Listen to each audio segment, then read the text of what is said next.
Formula One has survived the first sprint race of the year, a thrilling battle between Charles Leclerc and Max Verstappen. Verstappen came out on top in the sprint. It puts him versus Leclerc on the run to Tamburello. Welcome to the 2022 Emilia Romagna Grand Prix. Formula One hits Europe for the first time this season. We're back to Italy in Imola for the Emilia Romagna Grand Prix. First held in 1980, this Imola circuit has been on and off the calendar for years as well. It's seen some of the greatest moments and certainly the darkest moments in Formula One, but drivers and fans love it just the same. It's the fourth round of the 2022 calendar as well. It's also the first weekend for F1 Sprint. Following on, we go to Miami in just 2 weeks' time as well for its first Grand Prix. Spain heads us back to Europe with Monaco, Azerbaijan before a brief trip back over towards Canada. Then the British Grand Prix on the first weekend in July, followed by Austria. A 2-week break before France and Hungary take us to the summer break. Then a triple header, Belgium, Netherlands and Italy on the 28th. 4th and 11th of September. Then we have on the 23rd a currently to be decided race. Rumour is it could be back to Singapore, which is a week later as well with its traditional night race. Japan is on the 9th of October, back finally as well before we head back over stateside for America at Texas on the 23rd of October. Mexico a week later. Brazil and Abu Dhabi round out the season in November as well for what should be a classic finale.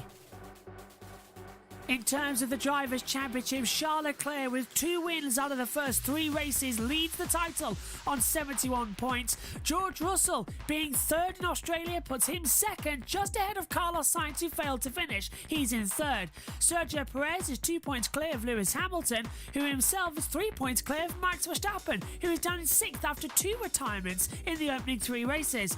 Esteban Ocon, Lando Norris, Kevin Magnussen and Valtteri Bottas round out the top 10. Further down, Daniel Ricciardo is on 8 points as well, still stuck on the second page after a slow start to the season. Pierre Gasly has 6 points, Yuki Tsunoda on 4, Fernando Alonso 2, one apiece for Zhou Guan Yu, and then Alexander Albon finishing 10th in Australia with a point on the board for Williams. Mick Schumacher, Lance Stroll, Nico Hülkenberg, who is deputising for Vettel, as well as Latifi, all have no points on the board.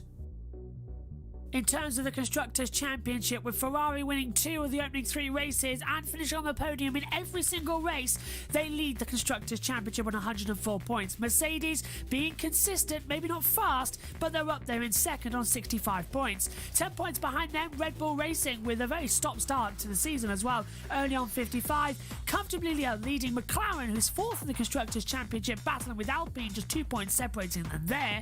9 points behind Alpine at Alfa Romeo on 13. Who are a point clear of Haas with a very strong start to the season thanks to Kevin Magnussen. They're 2 points clear of AlphaTauri on 10. Williams has 1 point. Aston Martin, unusually the last team not to score any points. "63 laps ahead of us, Leclerc versus Verstappen in the title fight. It's the 2022 Emilia Romagna Grand Prix.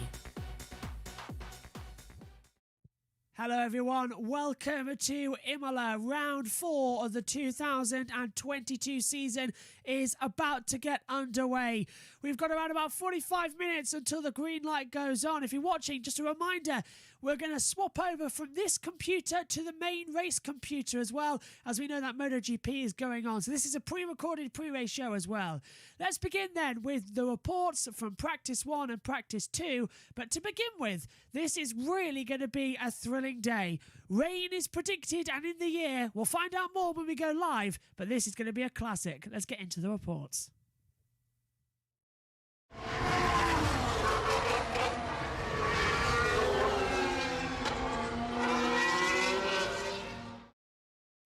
So here's what happened then in the first practice session, and the only practice session before we got into qualifying as well. It was absolutely chaotic. The rain was deluging down as well. We even thought at one point we wouldn't have a practice session, but it was Charles Leclerc who beat Carlos Sainz to the top of the board as well. Leclerc, Sainz, Verstappen, Magnussen and Schumacher at the top of the running order, the top 5 as well, proving how wet the conditions were. But great to see Haas back up there fighting in what seems to be their type of track. And to have four Ferrari engine cars in the top 5 is absolutely fantastic news indeed. As well, coming down, Haas, excellent, as I said. Magnussen, superb in these conditions as well. Perez was 6th with Alonso in 7th position as well. Alpine running a new floor this weekend. Vettel was 7th as well, an encouraging 8th for Aston Martin as well. Tsunoda was leading the AlphaTauris as well, which this weekend features a heavily revised floor. In Mercedes, George Russell rounded out the top 10. Bottas 11th for Alfa Romeo, ahead of AlphaTauris, Pierre Gasly. Alpine's Esteban Ocon as well, who had an engine change before the session. He's 12th. Norris will cover to the pits after his spin down at the Aqua Minerale corner as well. That brought out the red flag. He managed to get it back to the pit lane though, which was great to see as well. Stroll 16th and Albon as well, several seconds off the pace as well. Zhou 19th as well. Hamilton down in 17th and 18th position as well. Not great news on the board either. And 20th as well for Latifi as well, wrapping out the order. It was a calm-free practice, but with it being a sprint weekend, all eyes were on qualifying.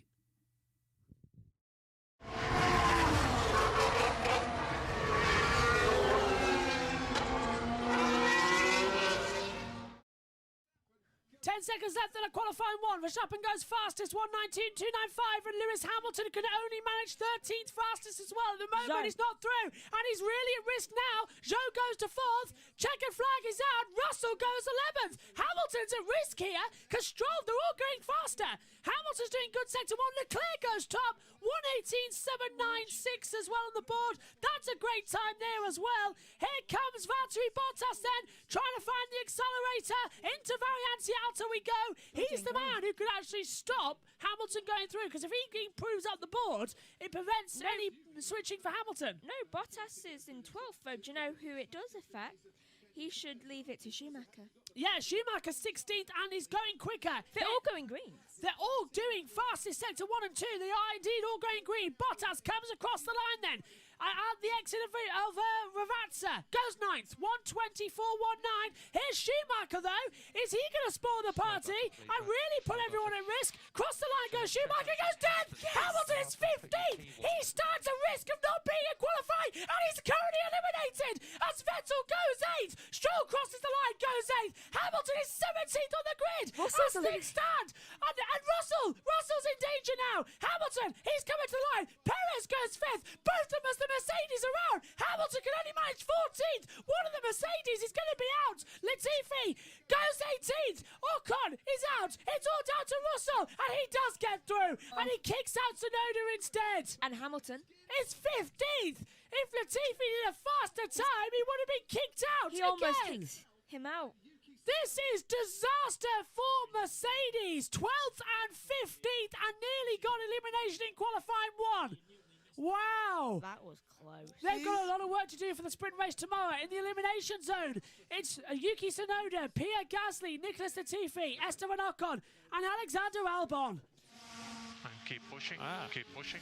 Rain come in 2 minutes. So Alonso's third. And Verstappen goes top. Yeah, 1:18.793. Alonso 4th, as you say, Megan. Rain predicted in 2 minutes. So the rain's coming. Here we go then. Strap yourselves in for an Imola wet quali. Leclerc goes 4th. And watch out for the 2 Mercedes, who are really down on power at the moment as they approach the line. Russell's first. They've all got at least one more chance to get a really, really good lap time in before that rain hits. Well, Stroll doesn't, and there's a yellow. That's what I mean. Pushing for Sainz. lap. It's Sainz. Keep pushing. And Ravazza. Sainz and Ravazza has gone off. He was told to keep pushing. Has he met the conditions of the red flag? The red flag! Oh. And Sainz is in the wall backwards at Ravazza, and the Ferrari dream crumbles here for going into the sprint tomorrow, and now who never got a lap in? Oh, sorry guys. They can repair that by tomorrow. Well, look at that. The rain radar, Josh. Russell is 11th. Hamilton is 13th. The rain radar is going to cost them. Mercedes get a double elimination in qualifying. I don't believe it. I don't believe it.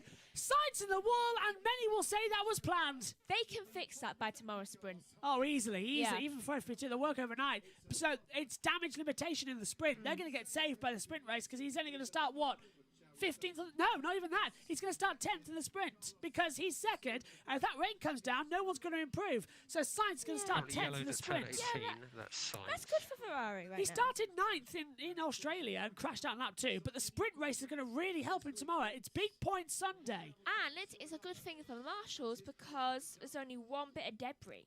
The rain is coming down here in Imola. Oh, no. The Tifosi are putting up their balaclavas, they're putting up their umbrellas, and that now confirms that Russell, Schumacher, Hamilton, Zhou and Stroll are all out of qualifying too, and that is a big shocker. If this was the race, they would be in trouble. Because it's a sprint race weekend, Mercedes might just get saved tomorrow in the 23-lap sprint. So here we go, 1:25 on the clock. Who's last on the track? Perez. It's a McLaren. I think it's Norris. Yes, Norris is so last. I'm looking at this wrong because the drive track is the wrong way around. So it's Lando Norris who's the last car on the track. He's got time to do it. And then Leclerc. They are currently P1 and P2. They may try a slow outlap. And they've been doing that. So we got a yellow flag already. Don't know where. Here's Verstappen into Tamburello. Keeps it through. And can't see where it is at the moment, but he's gone well through there. Where's Leclerc? Now, it's sector 2. Yellow sector 2. It's Lando Norris. He's off. And it's a red flag again. Red flag. And that's the session done. It's the same place. I'm out. And has gone in a lot harder into the barriers. And It's that the same place. It's a red flag. Leclerc went off there in practice 1 just a couple of hours ago. It was going to get him eventually. He's gone off down Aqua Minerale. 4 red flags, 4 causes of accidents down Aqua Minerale. And the red flag means that Max Verstappen has pole position for the F1 sprint at Imola tomorrow. Try to How does it look? Try to open the gap to Verstappen in front. We don't Doesn't think we matter. can get Red it. flag. We are not getting it. Try to open the gap to Verstappen in front. The session will not be resumed. Verstappen, shock one, and will be Pole position. First one of the year, well done. not bad hit. Tricky session that, but all good. I like that. You like that there was 4 red flags? The session, the qualifying hour that has been numerous red flags, ends with red flags. And it comes down to Max Verstappen taking his first pole position of the year. Many will say by luck, but he was 7/10 faster and he lifted as well. Lando Norris can't reverse out of there. I think he has touched the wall, but Lando out of qualifying. He starts 3rd on the sprint grid. Let's take a look how he did it, Megan.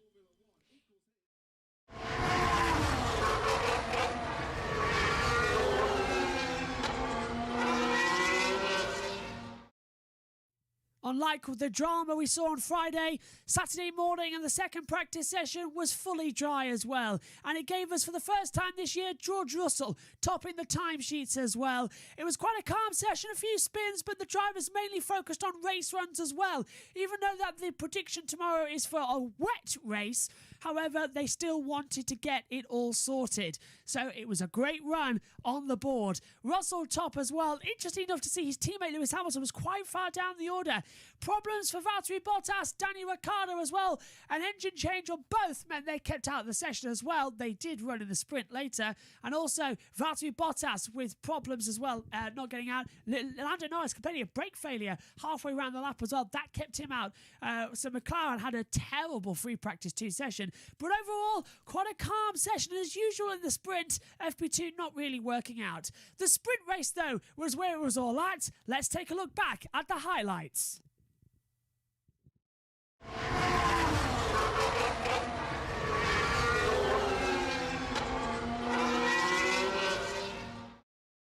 Right, Maybe running this will through be the good. grid then quickly. It's Max Verstappen on pole position, Charles Leclerc alongside him, Lando Norris and Kevin Magnussen row 2, Alonso Ricciardo row 3, Perez Bottas row 4, Vettel Sainz row 5, row 6, Russell Schumacher, Hamilton Joe, row 7, row 8, Stroll Tsunoda, row 9, Gasly Latifi, row 10, Ocon and Albon.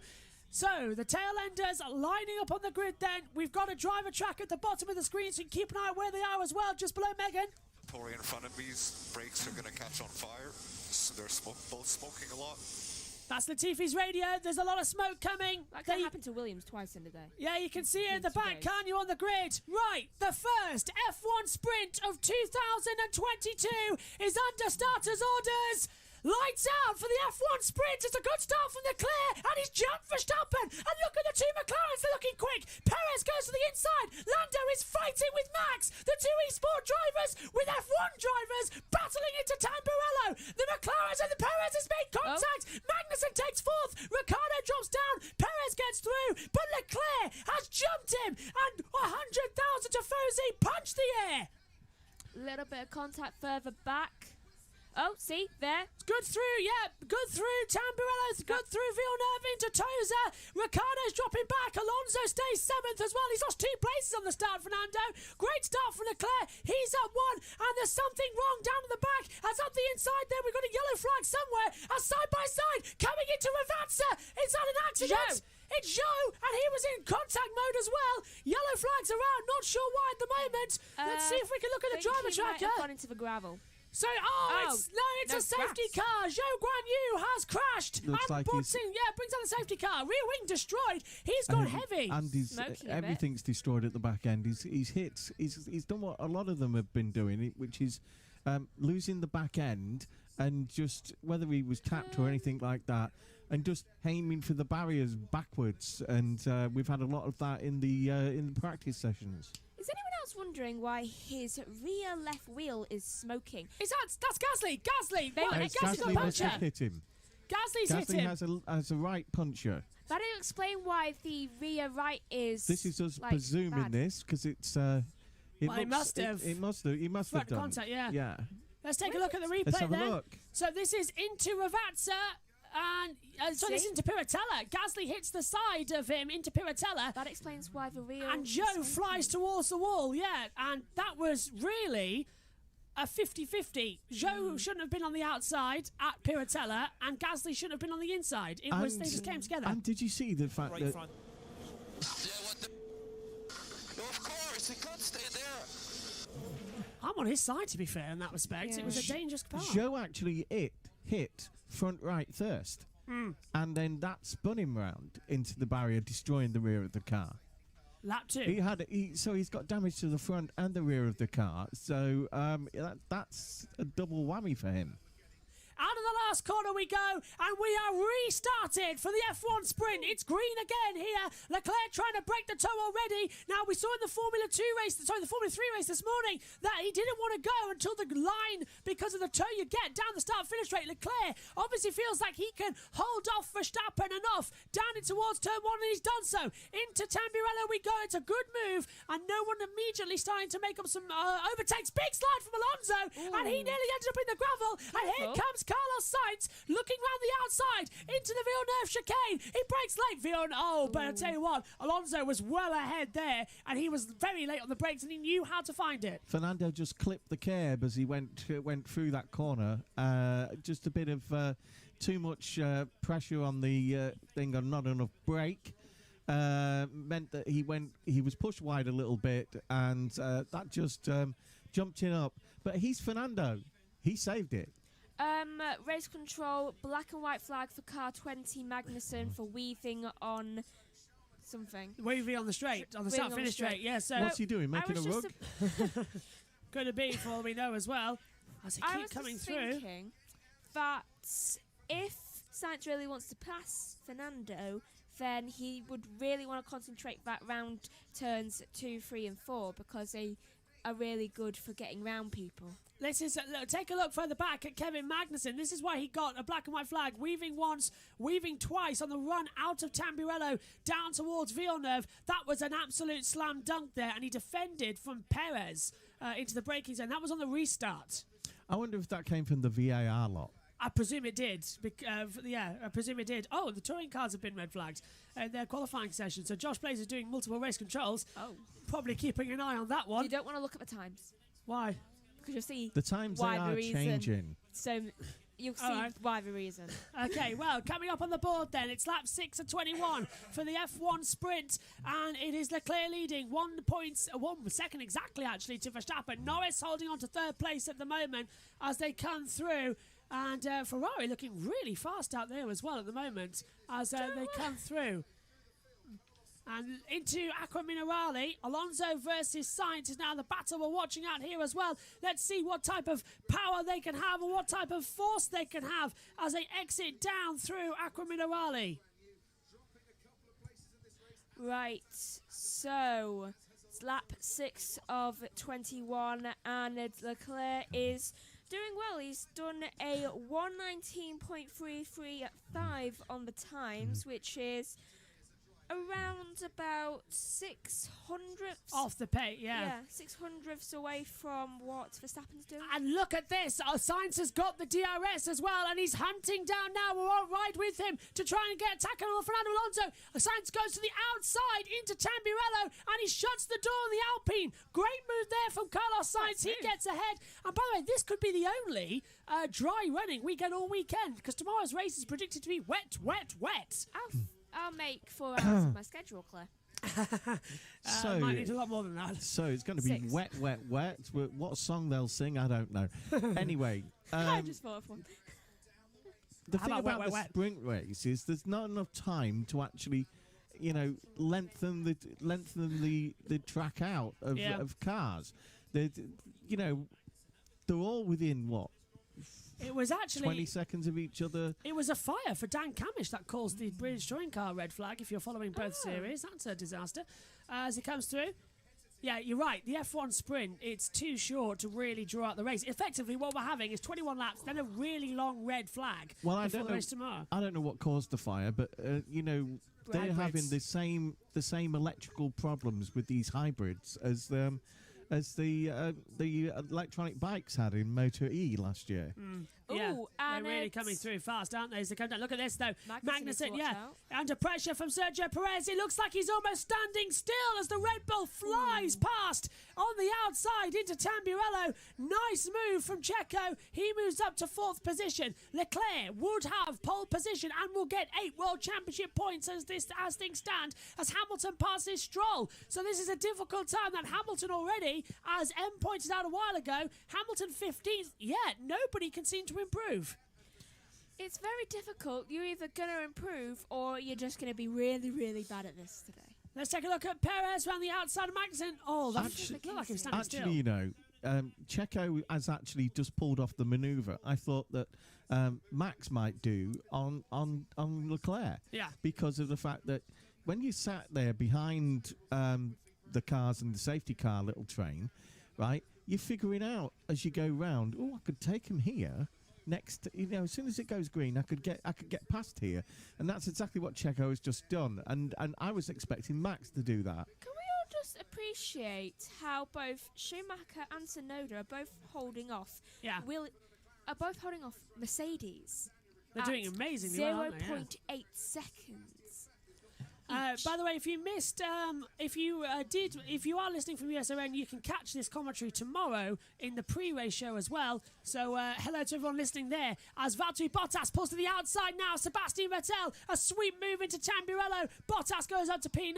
And what is annoying me actually, as I have just received a text message, FOM themselves are having errors, and that's why our timing screens are glitching, and that's why the videos are out of sync. Because if you noticed, we saw him go to the outside, then we went on board, and he just started, and then he made the move. So everything is out of sync. So the F1 sprint is affecting FOM's timing systems. That's why we've got no radio, and that's why the timings aren't working correctly. You know, So, it's just they need to figure out a way. You think well, they would have Dorna thought. can manage it. Dorna can manage it. Why can't FOM? Honestly, it is annoying. You think after all this time that they would be able to manage that? Yeah, and to be fair, I still don't like the F1 sprint. This is just No. pointless television. But as they come through anyway, Ricciardo and Sainz coming through. It's a lot of follow me leader. No one is pushing yet. That's what I was saying. That's what happened in most of the sprint races. Alonso brightened up the sprint race, the first sprint race, didn't he, by Yeah. doing what he did. But This all you is- can see from this is just a show. Yeah. I believe that if they're going to do a sprint race, then at least do it on a track where there's more chance Overtaking? of overtaking. Well, Yeah. Max has got a big voice now because he's the world champion, and he does not like them. No. One of the reasons is he doesn't like working 4 days a week. And also, he's lost pole position. He took it in qualifying. He's going to start second for the race tomorrow. As things stand, anything could happen. Yeah, As things stand for the ring. Charles really thought out that. You know, the Red Bulls have had some starting glitches, and he was ready for it. And Yeah.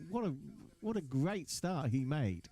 You know, it wasn't fair. The power on one wasn't doing the power on the other. But all you can say is that was a great bit of driving and anticipation by Charles. I think he'd have got him even if they had have done the same start. You know, if there hadn't been a technical glitch. Yeah, and I'll explain later. I'll just go. His positioning was perfect. As he started off, his positioning was perfect. It just covered him off, you know, and forced. I'm still trying to figure out how he had the who when they've had a bad start presses your radio and makes a quick comment. You know, you should be going, oh What's dear, happened to Lando? I should be things. Lando's been passed.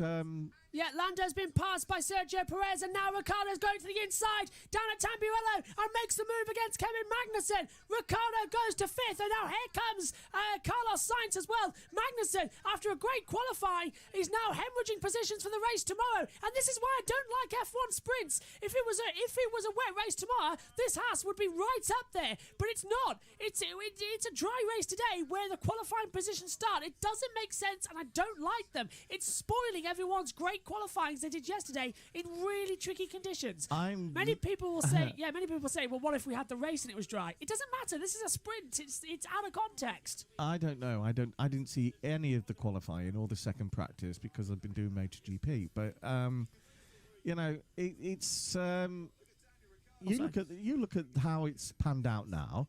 The McLarens are having a much better race than they had the last time out. You know, the Haas are somehow back up to speed. Well, one of them is more than the other. I don't know. Schumacher's doing a hell of a and the job keeping surprise the this whistle off. weekend is how badly Mercedes have dropped down the field. And I'm not expecting them to do any better in the race. Are you?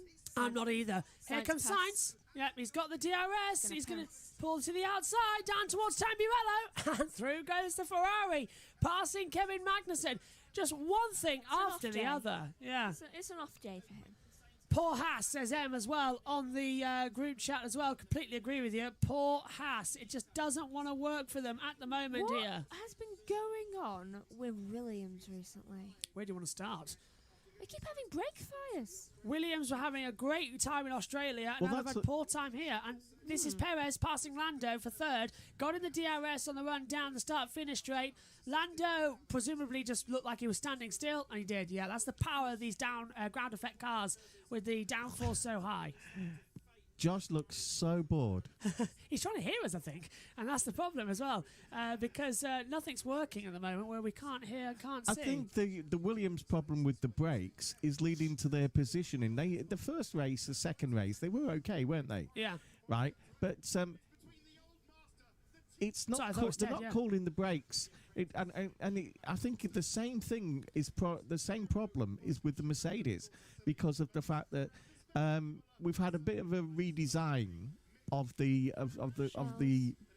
McLaren brake intakes for air, but not the others Yeah, in the Mercedes outfits. You know, and that's what's really affecting the Mercedes. Look at that, yeah. McLaren are doing well.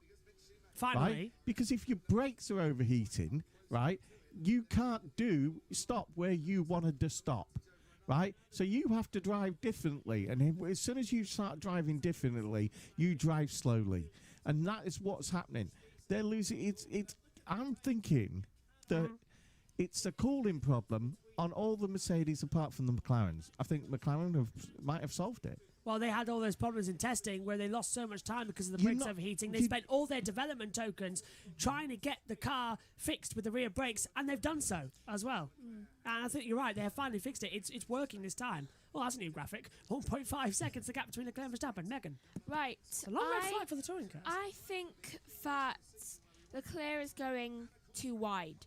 And that's leading Verstappen to be catching up to him. He is going too wide and he's not going heavy enough on the brakes when going round corners, since I've just seen him not slow down at all when going near a corner and only slowing down when he's literally about to go round So the corner. he's really trail braking the car into the corners. As here comes Carlos Sainz. This is for Danny Ricciardo's P5 with a great pulse to the inside. Oh, he nearly lost it. Do you remember how Russell hit Bottas last year? Yeah. Sainz hit the curb and nearly launched the car into the side. That was a very quick reaction have that save. again. Did you hear? He lifted off the accelerator so much. You might have noticed that the Mercedes has air intakes, the big air intakes behind each wheel there, just by either side of the cockpit, right? They are slightly different.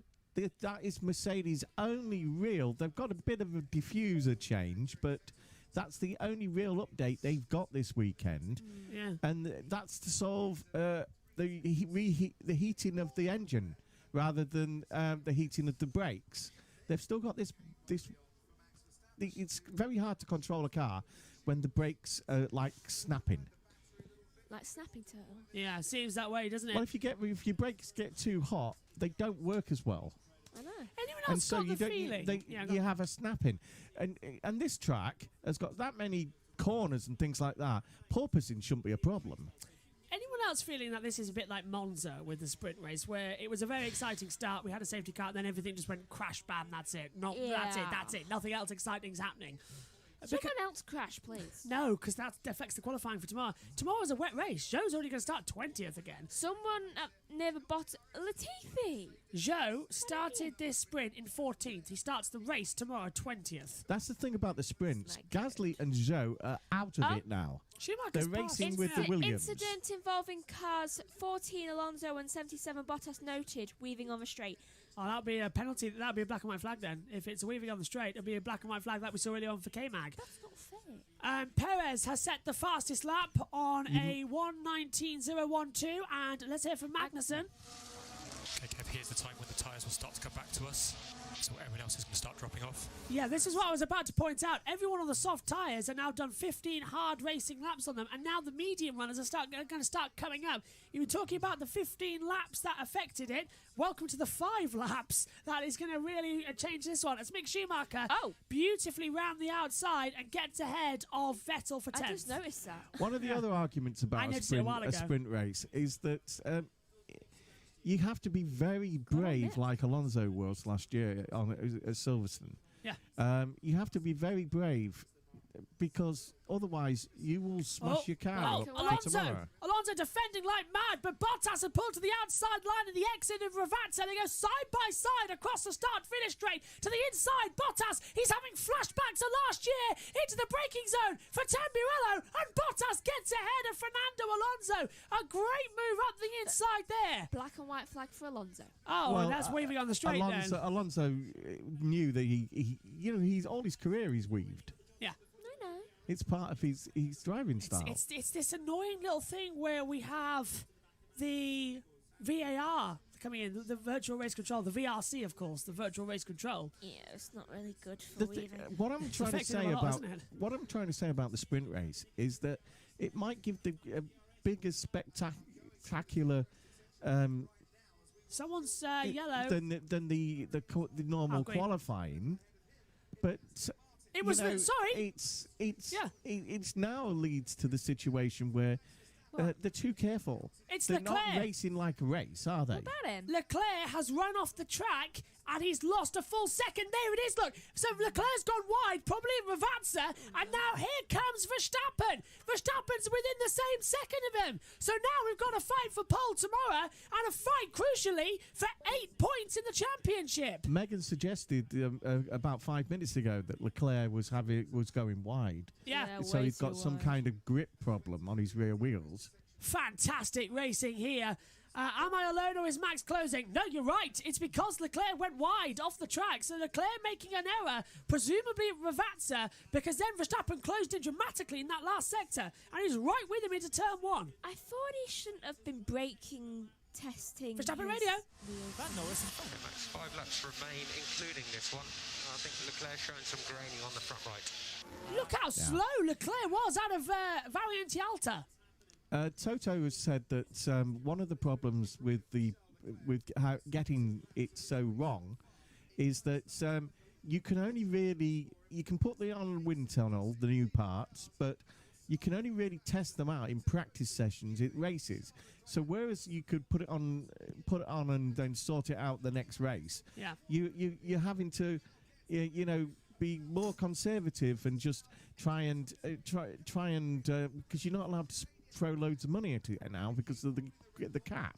This might be what makes me love F1 Sprint. We've got a battle for the lead between Leclerc and Verstappen. Yes, it's for pole tomorrow, but it's also who gets 8 and who gets 7 World Championship points. It could make all the difference come the end of the season. Verstappen, who needs as many points as possible after double retirements in Bahrain and in Australia. He needs it. He's retired Australia, won then again in Bahrain, retired Australia. He wants to win here to get 50 points and make them 1 each in the opening 4 races. It's echoing what happened last year in the standings, but that Ferrari is so fast. Now the tyres have got to go 21 laps. Verstappen has saved them. Leclerc, as Megan has been saying throughout the broadcast, has been pushing them too hard. He really is. He needs to stop doing that. They are going to degrade. Oh, he touched the grass on the exit, coming out of into Ravazza. He needs to actually listen to the signs that are on the side of the track, telling you what speed you should be going. Yeah, Verstappen twitching at the exit of Ravazza 1. He's good through Ravazza 2. The gap is closing. We've got 3 laps to go. It's lap 19 of 21 for the F1 Sprint. And now look at this with the DRS. Verstappen is closing so much into Tamburello. He's going to try around the outside line. This is the closest Max has been. Leclerc with wheel spin at the exit of Tamburello. Head down towards the Villeneuve chicane. He's closing down now. Verstappen looks to the inside. Leclerc shuts the door, and they're just holding together as Sainz passes Norris to the inside. Sainz up to 4th, and the Tifosi are loving this. They are getting exactly what they wanted here on home soil. But is Verstappen going to spoil the party as they head up towards Piratella? The answer is yes. Easy answer If there. this was the Sunday race, don't you think Max would have made a move by now? Yes. He just doesn't want to risk it, does he? Well, to be fair, He wants to test it. if this was the race on Sunday, he'd be on top of him by now, of course. Left-hand toggle is available. You need a bit. No, just leave me to it. Just leave me to it. He knows. Yeah, just leave me to it.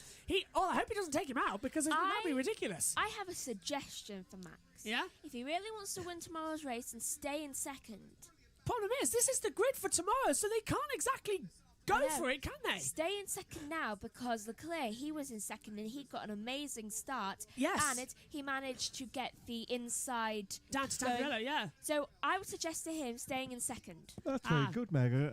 I agree with you, don't you? I do indeed. And Josh's tech issues went out, so it's his PC's gone out. Here goes look at this. Verstappen pulls on the outside into Tamburello. What a fantastic move from Max Verstappen. The outside of Tamburello. And now he goes weaving left and right.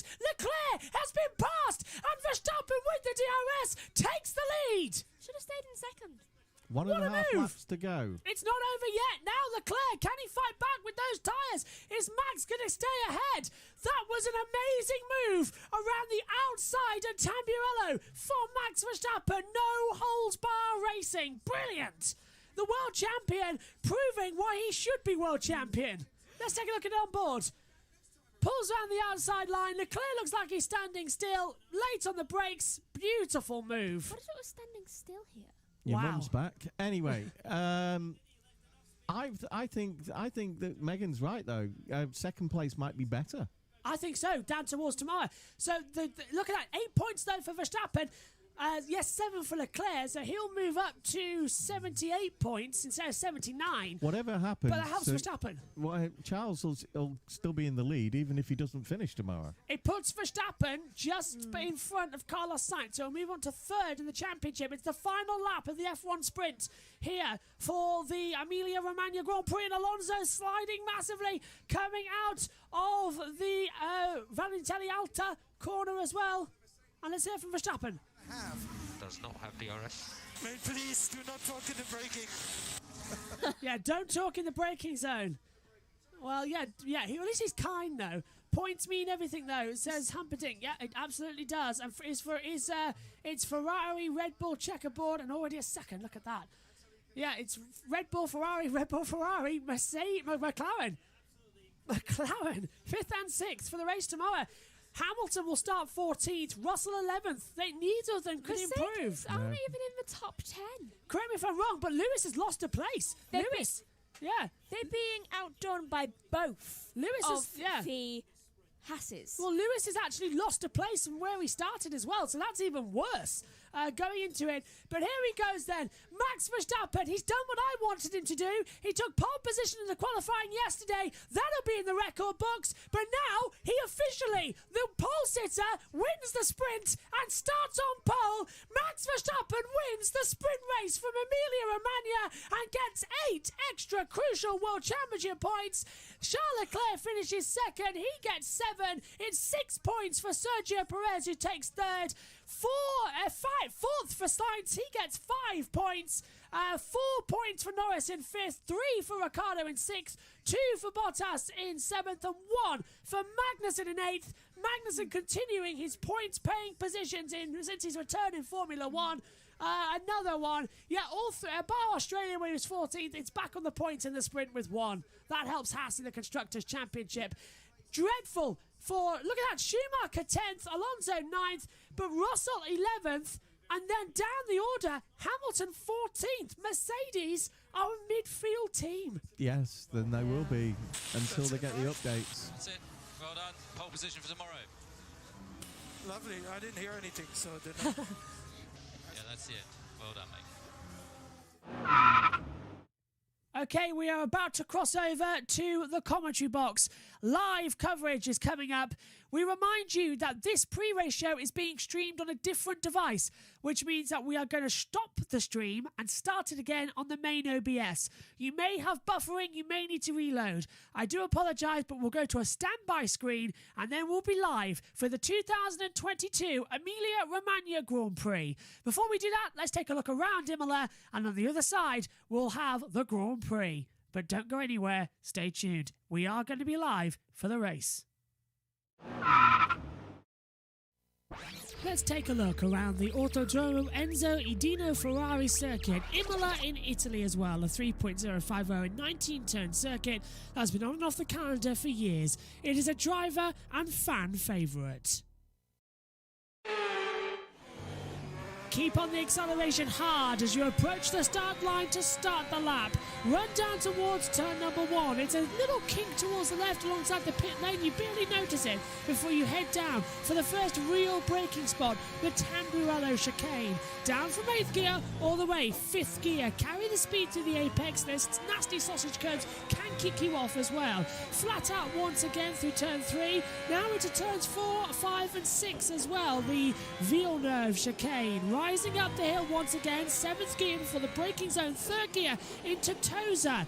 A tight inside left that clambers you up the road towards one of the fastest corners in Formula 1. Turn 8 before turn 9 at the Pirotella. Flick the car in 5th gear, carry the exit speed as well before dropping downhill. Turns 12 and 13, Acqua Minerale, flat out between the two waters, rising uphill, careful not to invalidate the lap time before coming into the Valentelli Alta.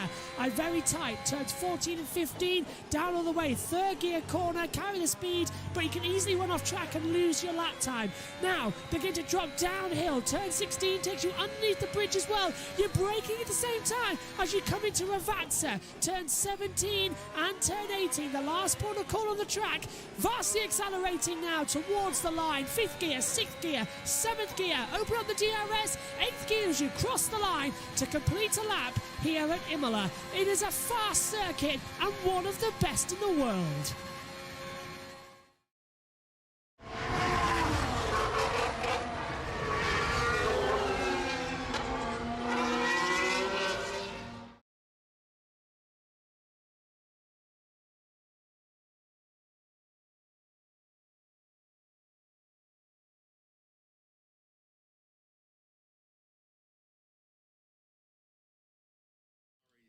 Hello everybody, we are live and I am so happy that worked. We've moved over from one computer to the next. Hello everybody, thank you for joining us for the 2022 Emilia Romagna Grand Prix here, and what a fantastic race we have. It is in full the Formula 1 Rolex Gran Premio del Made in Italy Emilia Romagna Grand Prix. The flyby is happening, which is great news, which usually indicates as well that we're going to have some fantastic running. My name is Joshua Burch, and beside me in the commentary box is Megan Burch, and down in the pit lane is going to be JoshPlayz as well, as soon as we can get the Discord call up, because we are having a little bit of a pre-show before we go into the main show. We will be on USRN shortly as well at 5 to the hour, but let's go down to Rachel Brooks. The car and the team have taken a slight step back this weekend, which is a bit of a surprise. Yeah, we're just lacking in many areas, and one is that grip. The colder it gets, the less we are generating temperature in the tire, and then you're all over the place. Now it's warm but wet, so in theory we are not that competitive, but it's a motor race and everything can change. At what point do you look at the concept you've got and draw a line under it and move on to maybe trying something new, do you think? Physics win over mystics, and we still believe that the physics can make the car work, and that's why we're not giving up on the development avenue as now. Have you given up on the championship though this year? No, also... There's the flyby. No. We are 4 races into the championship. We are really lacking performance, and on paper we're just not fighting for a win, but that doesn't mean that in 6 races from now or 10 we are fighting for it. Thanks. Hope you have a better day. Thank you, Rachel. Thank you. Megan Burch has joined me up here in the commentary box as well, finally. Thank you, Megan, for getting everything together. How great was that it worked? It actually worked. The only thing is I don't have, unfortunately, my... I don't have my grid. I couldn't print out a grid in time before we came on air, so... Yeah, we don't need it. You Well- probably know this by the back of your hand. To be fair, we don't need a grid, and we don't need the tyres, because it's a wet race. So, Yeah, and we know where everyone is. yeah. It's going to be fantastic as well. Yeah, no, I've noticed that as well. We're just going to change it over. We're a few moments away. Megs, conditions look absolutely horrific out there. What's They your do. prediction going into today's race? Slippery. Slippery. You're just going with straight away slippery. Yeah, given that Lewis couldn't even hold on and spun and went off, it doesn't give me high hopes, since everyone knows Lewis, wet race, he's actually good. Absolutely correct there as well. And I'm delighted to say that if this has magically worked, that we've got this down on perfect timing. As if I press D, we should see JoshPlayz. Hello, Josh. We can't hear you just yet, as we need to plug in the correct earphone. But give us a wave. You're there, my friend. Right, say hello. I think we can hear you now. Nope, can't hear you. Now we can. Try again. Goodbye. Hello. Oh, that's nice. You know, I just turn your Discord volume down now, actually, because I can hear you really loud. Hello, Josh. What a couple of hours we've had here for this one. We're delighted to get going, and thank you very much for your help there with the standby screens. We're getting ready for what's going to be a great Grand Prix, and I've got a feeling this could be one of the best races of the season. What about yourself? Yeah, indeed. I was just taking the MotoGP stream off to cut our grass outside, so I got the mower out.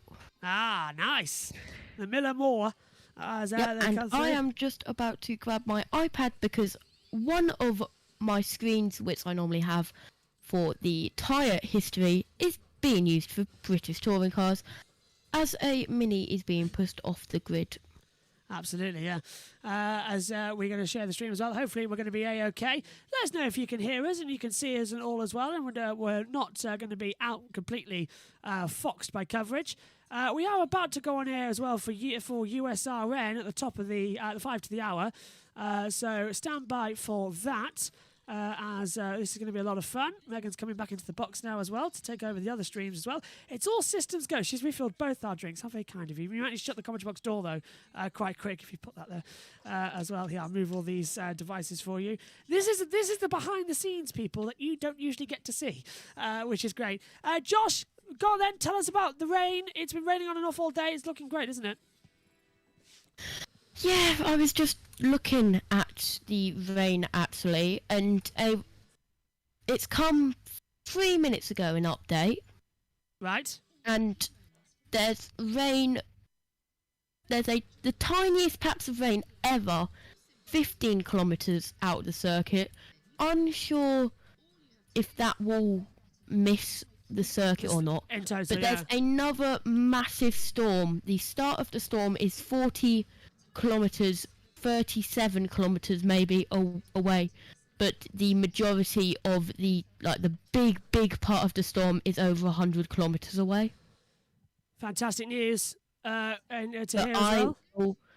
This rain radar updates every 10 minutes, so 150, 210, etc, etc. Yeah. So I will keep you updated. Fantastic. We can't seem to get the race stream on Mixler, which is frustrating me because nothing seems to be wanting to work as things stand, because for some reason we can't seem to connect to it. So Mixler's being an absolute pain in the behind. But anyway, we're getting ready to cross over, and hopefully we'll be joining them shortly for this one. We're going to go over to the main page. Megan, could you do me a favour? Yeah, that's the right one. My laptop's restarting now, so hopefully we'll have that soon. Megs, get ready to press the magic button. I'm going to have to get the grid up on my phone, otherwise we're not... Oh, actually, no, don't. I will sort that out. Quick question, Megs. Who do you think is going to win this race? I'm not actually sure. My mind kind of wants Perez. Perez to win? Yeah, I think he needs one mission. Okay. I don't know if that's my problem, but I can't hear Megan. Yeah, no, it was a problem here. Okay, we're getting ready then for the start of this one. Stand by for action. Here we go.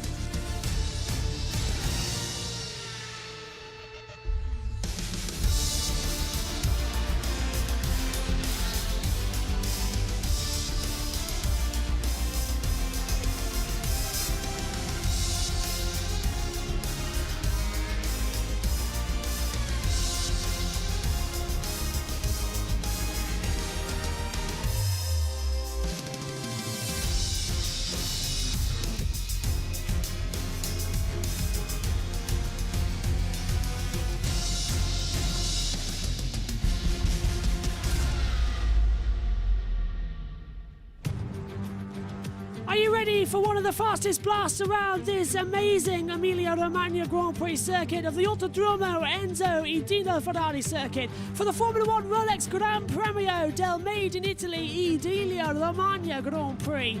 Round 4 of this amazing championship is moments away, and who could resist such a magnificent title charge? This is going to be one of the greatest races we have ever seen.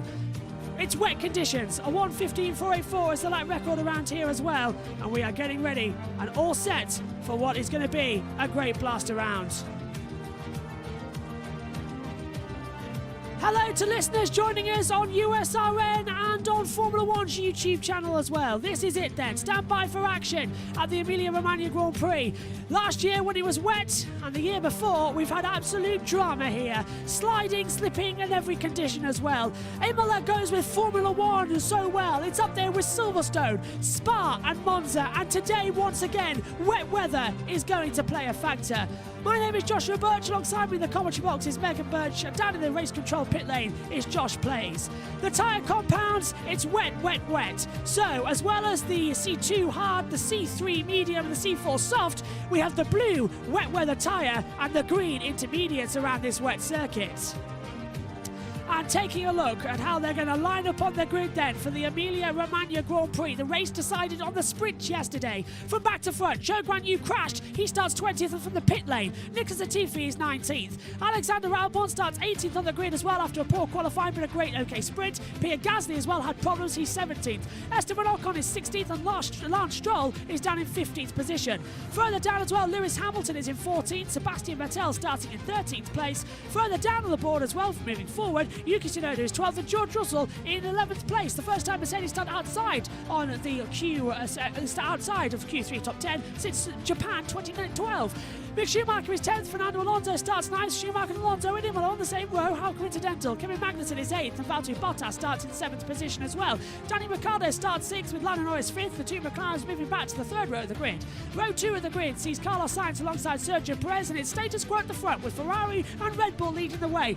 Carlos Sainz starts second, and for yet another time in Formula 1 as well, just the 12th time in his career, Max Verstappen claimed pole position across all 3 of the races. Alongside me in the commentary box, as I said, is Megan Burch. Megan, we are in for a great race today, aren't we? Yes, and it's...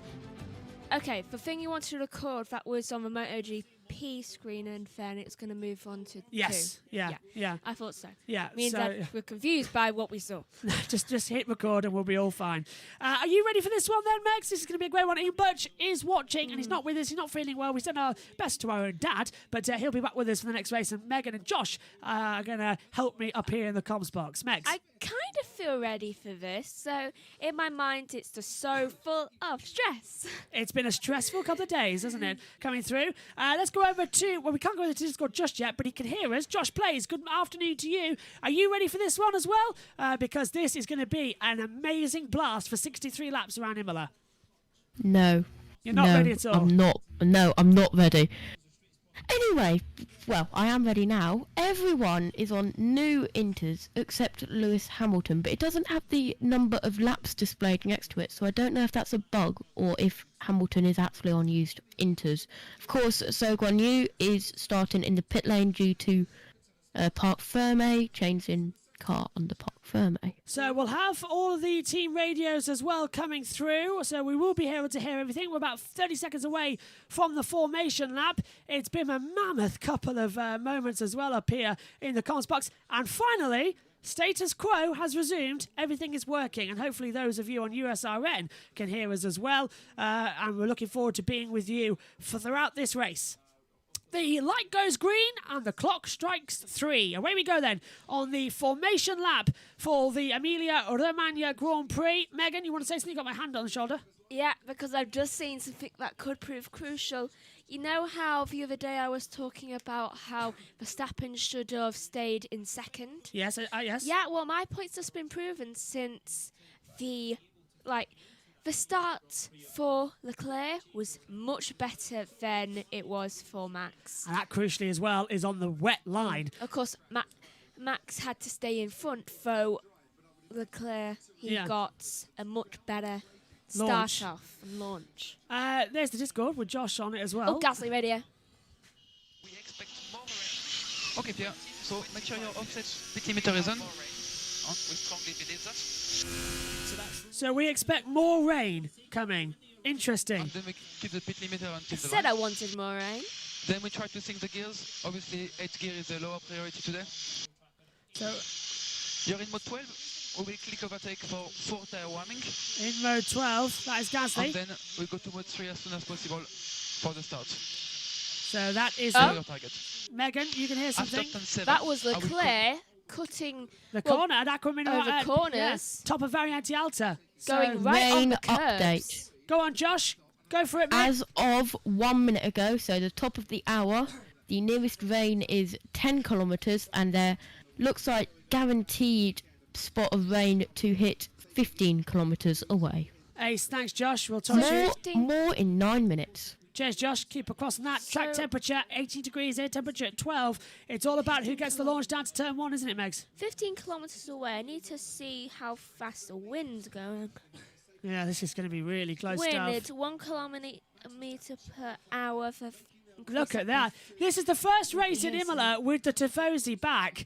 And look at that. It is literally a sea of Ferrari flags and a sea of red. That is so lovely to see here in Imola. Ferrari's home circuit, and they are all getting ready to go and literally about to hit pedal to their metal. Megan? I predict that the rain will probably hit in around 35 to 40 minutes. We're about to find out. Formation lap will get withdrawn. Here we go then. Everything working well. Get yourself synced back in. Leclerc leads the title on 71 points. No matter what happens today, he'll leave here as the championship leader. Max Verstappen needs to get maximum points. He won 8 with the sprint race yesterday. He now needs to get up there and take another 25. 63 laps ahead of us. It is round 4 of the 2022 season. It's our first wet race with these new cars. How are they going to fare up? The green flag is in the back. It's all eyes to the red lights because the red lights are on 5.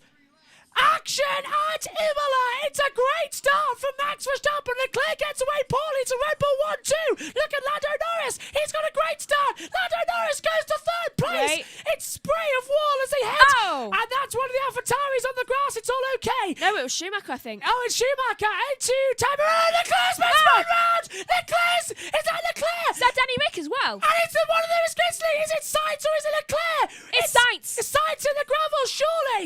Which one of it is Sainz? It's Sainz and Ricciardo. Yellow flag, 2 in the gravel for race Sainz and Ricciardo. 19th and 20th in the gravel out of the race, and Sainz for the 2nd race running down at Tamirello. His race ends backwards in the gravel trap and beached. Unfortunately, that was Danny Rick's fault.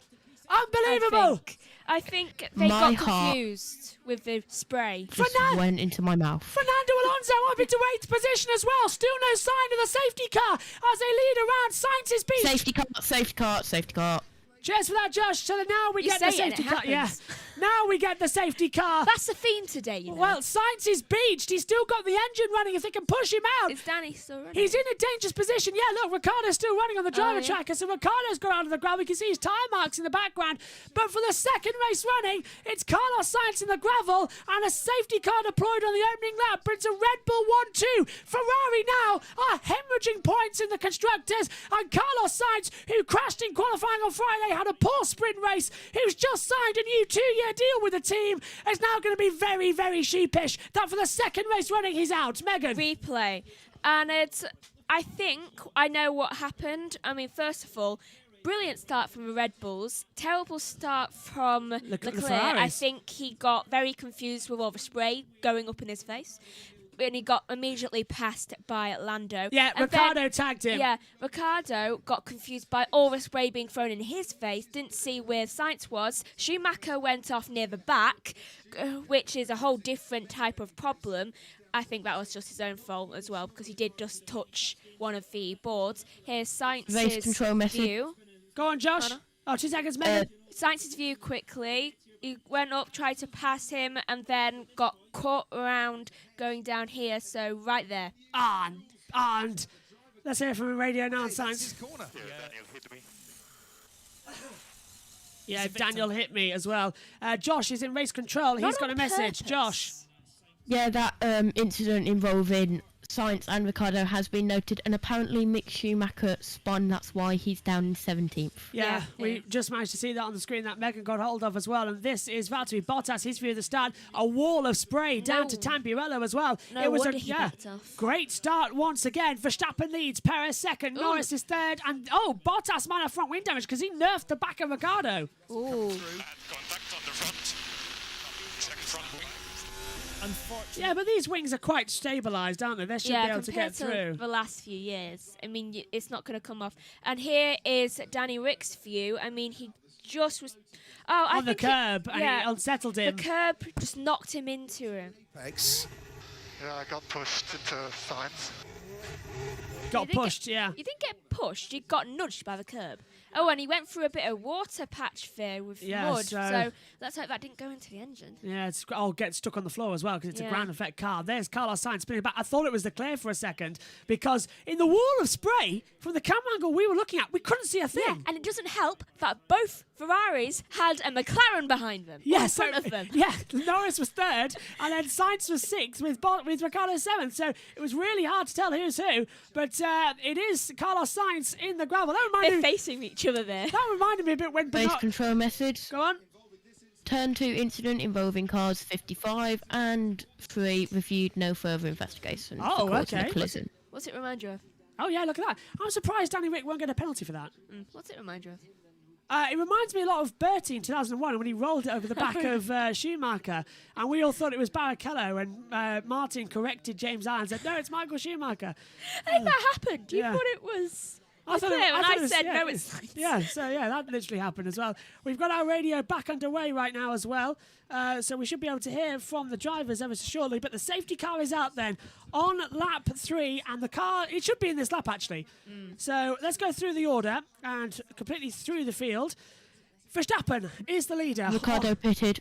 So here we go. This is Ricciardo then for a new front wing as he comes down. I mean, he's got damage both sides. Actually, it's not a front wing change. It's just a tyre change. Is he putting dry? No, a new set of inters because he's gone through the gravel. Yeah, and he did nudge him with his tyre. Yeah, no sign of the safety car coming in yet as we see the driver tracker working in operation as well. As M points out, it's Magnussen 5th on the grid. That is 5th place for K-Mag. Oh, Russell's gone on to 6th. Well, they've made some storming starts as well. Magnussen's moved up to 5th. Russell's moved up. Hamilton's now in 12th position. Hamilton lost a place on the start. Hamilton is 12th. He started 11th. Radio. Just to let you know, Max, nobody has pitted for slick tyres. So it's definitely too risky for now. But someone has pitted. Yeah, Ricciardo, but it's definitely too risky, he says as well. There is more rain coming, and for that, I'll hand over to our pit reporter of JoshPlayz. Josh, you were watching the weather forecast. We're sort of in the eye of the storm right now, aren't we? Yeah, indeed. Next update for the rain radar is in 1 minute, but I give it an extra minute. So 2 minutes, we should have an update on the rain. Yeah, so we'll have to hold on and actually see if we'll get it. As there's Charles Leclerc down to 4th place. A dry start yesterday in the sprint race meant he had a great launch. Now he's down to 4th. Radio Leclerc. Track is drying up quickly. Not for long. Well, we saw this. We saw this, didn't we, with Verstappen in Belgium under the safety car when we were pottling around. He said, well, the track's fine. We can go racing. That seems to be the case with championship leaders. Ted's down the pits. And Lando Norris wants to clear him so he can start having a go at Sergio Perez. Of course, Red Bull now control the whole race, the early part. Do you want to do the replays, Crofty? No, we're just looking at the reaction times. Here we go then. And this is Sainz on the radio now as well. And it was Verstappen had the quickest start to 200 kilometers an hour. Safety car in at the end of this lap. Fantastic news. Thanks, Josh, in the pits. Yeah, I was surprised at Verstappen getting a better start, but I think from all the spray, Leclerc just couldn't see where his actual steering wheel was. It was a complete wall of spray, wasn't it, going forward as well? As who set the fastest lap? Zhou, 2:15.068. And look at this, one ball with helmet cam with Esteban Ocon. This is a great driver's eye. You cannot see a thing. There was just a wall of white spray. No wonder everyone got a horrible start. If you want to know what it's like, go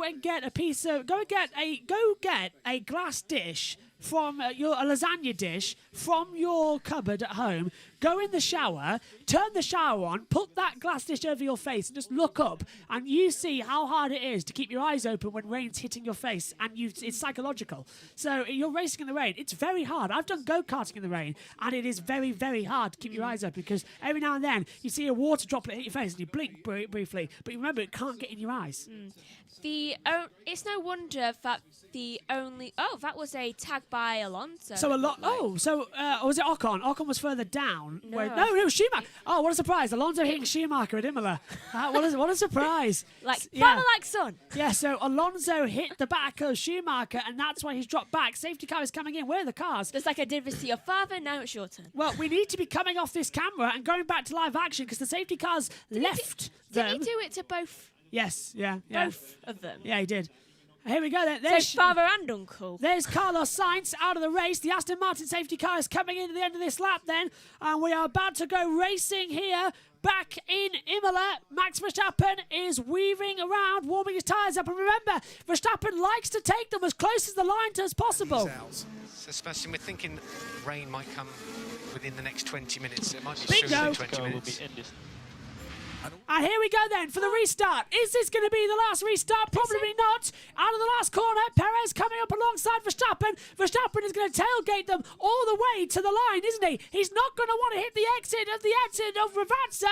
Look at this, he's slow. Now he hits the gas. Perez defends him. Green flag is back out here on lap 5 of 63. We're back racing in Imola. It's Red Bull 1-2, Mr. McLaren in third. And look at Charles Leclerc, and he's already right behind Lando Norris down towards Tamburello. Leclerc looks to the outside. Norris has got his car in the straight, and Hamilton's past Stroll. Right. So Rain update. 2 seconds. Stroll's got back. Stroll's got back ahead of Hamilton, yeah. So Stroll's repassed Hamilton. Hamilton can't do anything. And Vettel's passed Alonso for 8th. So Vettel's got past as well. There's a load sorts of drama further back as Leclerc is under pressure now from fellow Ferrari engine. But surprisingly, the Haas of Kevin Magnussen. Great to see Haas back up there. Is this the day they finally get a podium? I really hope so. To JoshPlayz in the pit lane. Yeah, it's saying on my rain radar that there's rain on top of the circuit, like right on top of the circuit. So rain any minute now, it looks like, so for what my radar is. What's going on? What's happening? Thanks, Josh. What are you looking at, Megan, on the Sammy screen? Look how far Alonso's gone down. Alonso has dropped to 11th place. He's lost 3 places in a couple of corners. Vettel, Tsunoda, Stroll and Alonso's gone through. So Alonso's dropped down to 11th position. Wonder what's happened there. You better be planning a pit stop. I wonder if he's gone wide at Aqua Minerale. He probably has. We saw so many of them going wide at Aqua Minerale, to be fair, throughout this race so far. It would make more sense. And Alonso has a problem, says M. Could be a casserole dish. Thank you, Australia, now. Thank you, thank you for that. Yeah, a casserole dish. Go get a casserole dish, go lay in the shower, turn it on, and just put your head up there and see how hard it is. It's actually quite fun to do as well. Although, make sure you've got clothes on, because if somebody walks in, it just looks very ridiculous as it comes through. We do have some sort of... go in at the end of the night, so your clothes are already wet before they go in the washing machine. I'm just glad he's not speaking from experience. No, all I did was for a funny skit one year when we were in Austin, Texas, put a Stetson on in full clothes and get in a bath of water and pretend I was asleep with a gun. I remember that! That was for the skit in Austin. Do you remember a couple of years ago? I remember that. I found it hilarious. So, you see on the track, and look at this. Hamilton's actually losing out. Fernando Alonso's all over the back. That Alpine looks so fast. Flashbacks to Hungary last year. And Alonso is right on the back of Hamilton, and he is hunting him down and chasing him down. He's been passed again. Oh, look at that from Alonso. He's got no side pod. Alonso's got no side pod. No wonder he gets passed so much. What's happened there to Fernando Alonso? Schumacher. Could have been actually a Schumacher sideswipe. Look at this from Fernando Alonso. He went round that edge. His right-hand side pod is missing. At least his car's not going to get cold. It's interesting to see that it's mainly empty. Yeah, so that's interesting. Why is it empty? How small is that Renault power unit? That's really strange to see. It will be from when him and Schumacher went round. Or is it Hamilton? This is Hamilton passing Alonso. It's there. There's damage to it, and it flies off. It must have had... It just flew off after all the damage. So it was damaged when it was damaged when Schumacher hit it on the opening lap at Tamburello, and it's just flown off as Hamilton got past Alonso. Isn't that the same corner? At Tamburello, turn 1. Come on, F1 media. We know you can get really good photos and post them on Twitter. Yeah, get them on, get them seeing it as well as they come through as well. Down at the back, and this is a fantastic little battle. And Alonso's in the pit lane. Alonso might be in to retire if this is a permanent problem. Ted's got news. Yeah, he's in the pits. Obviously, that car, it would... There's the radio.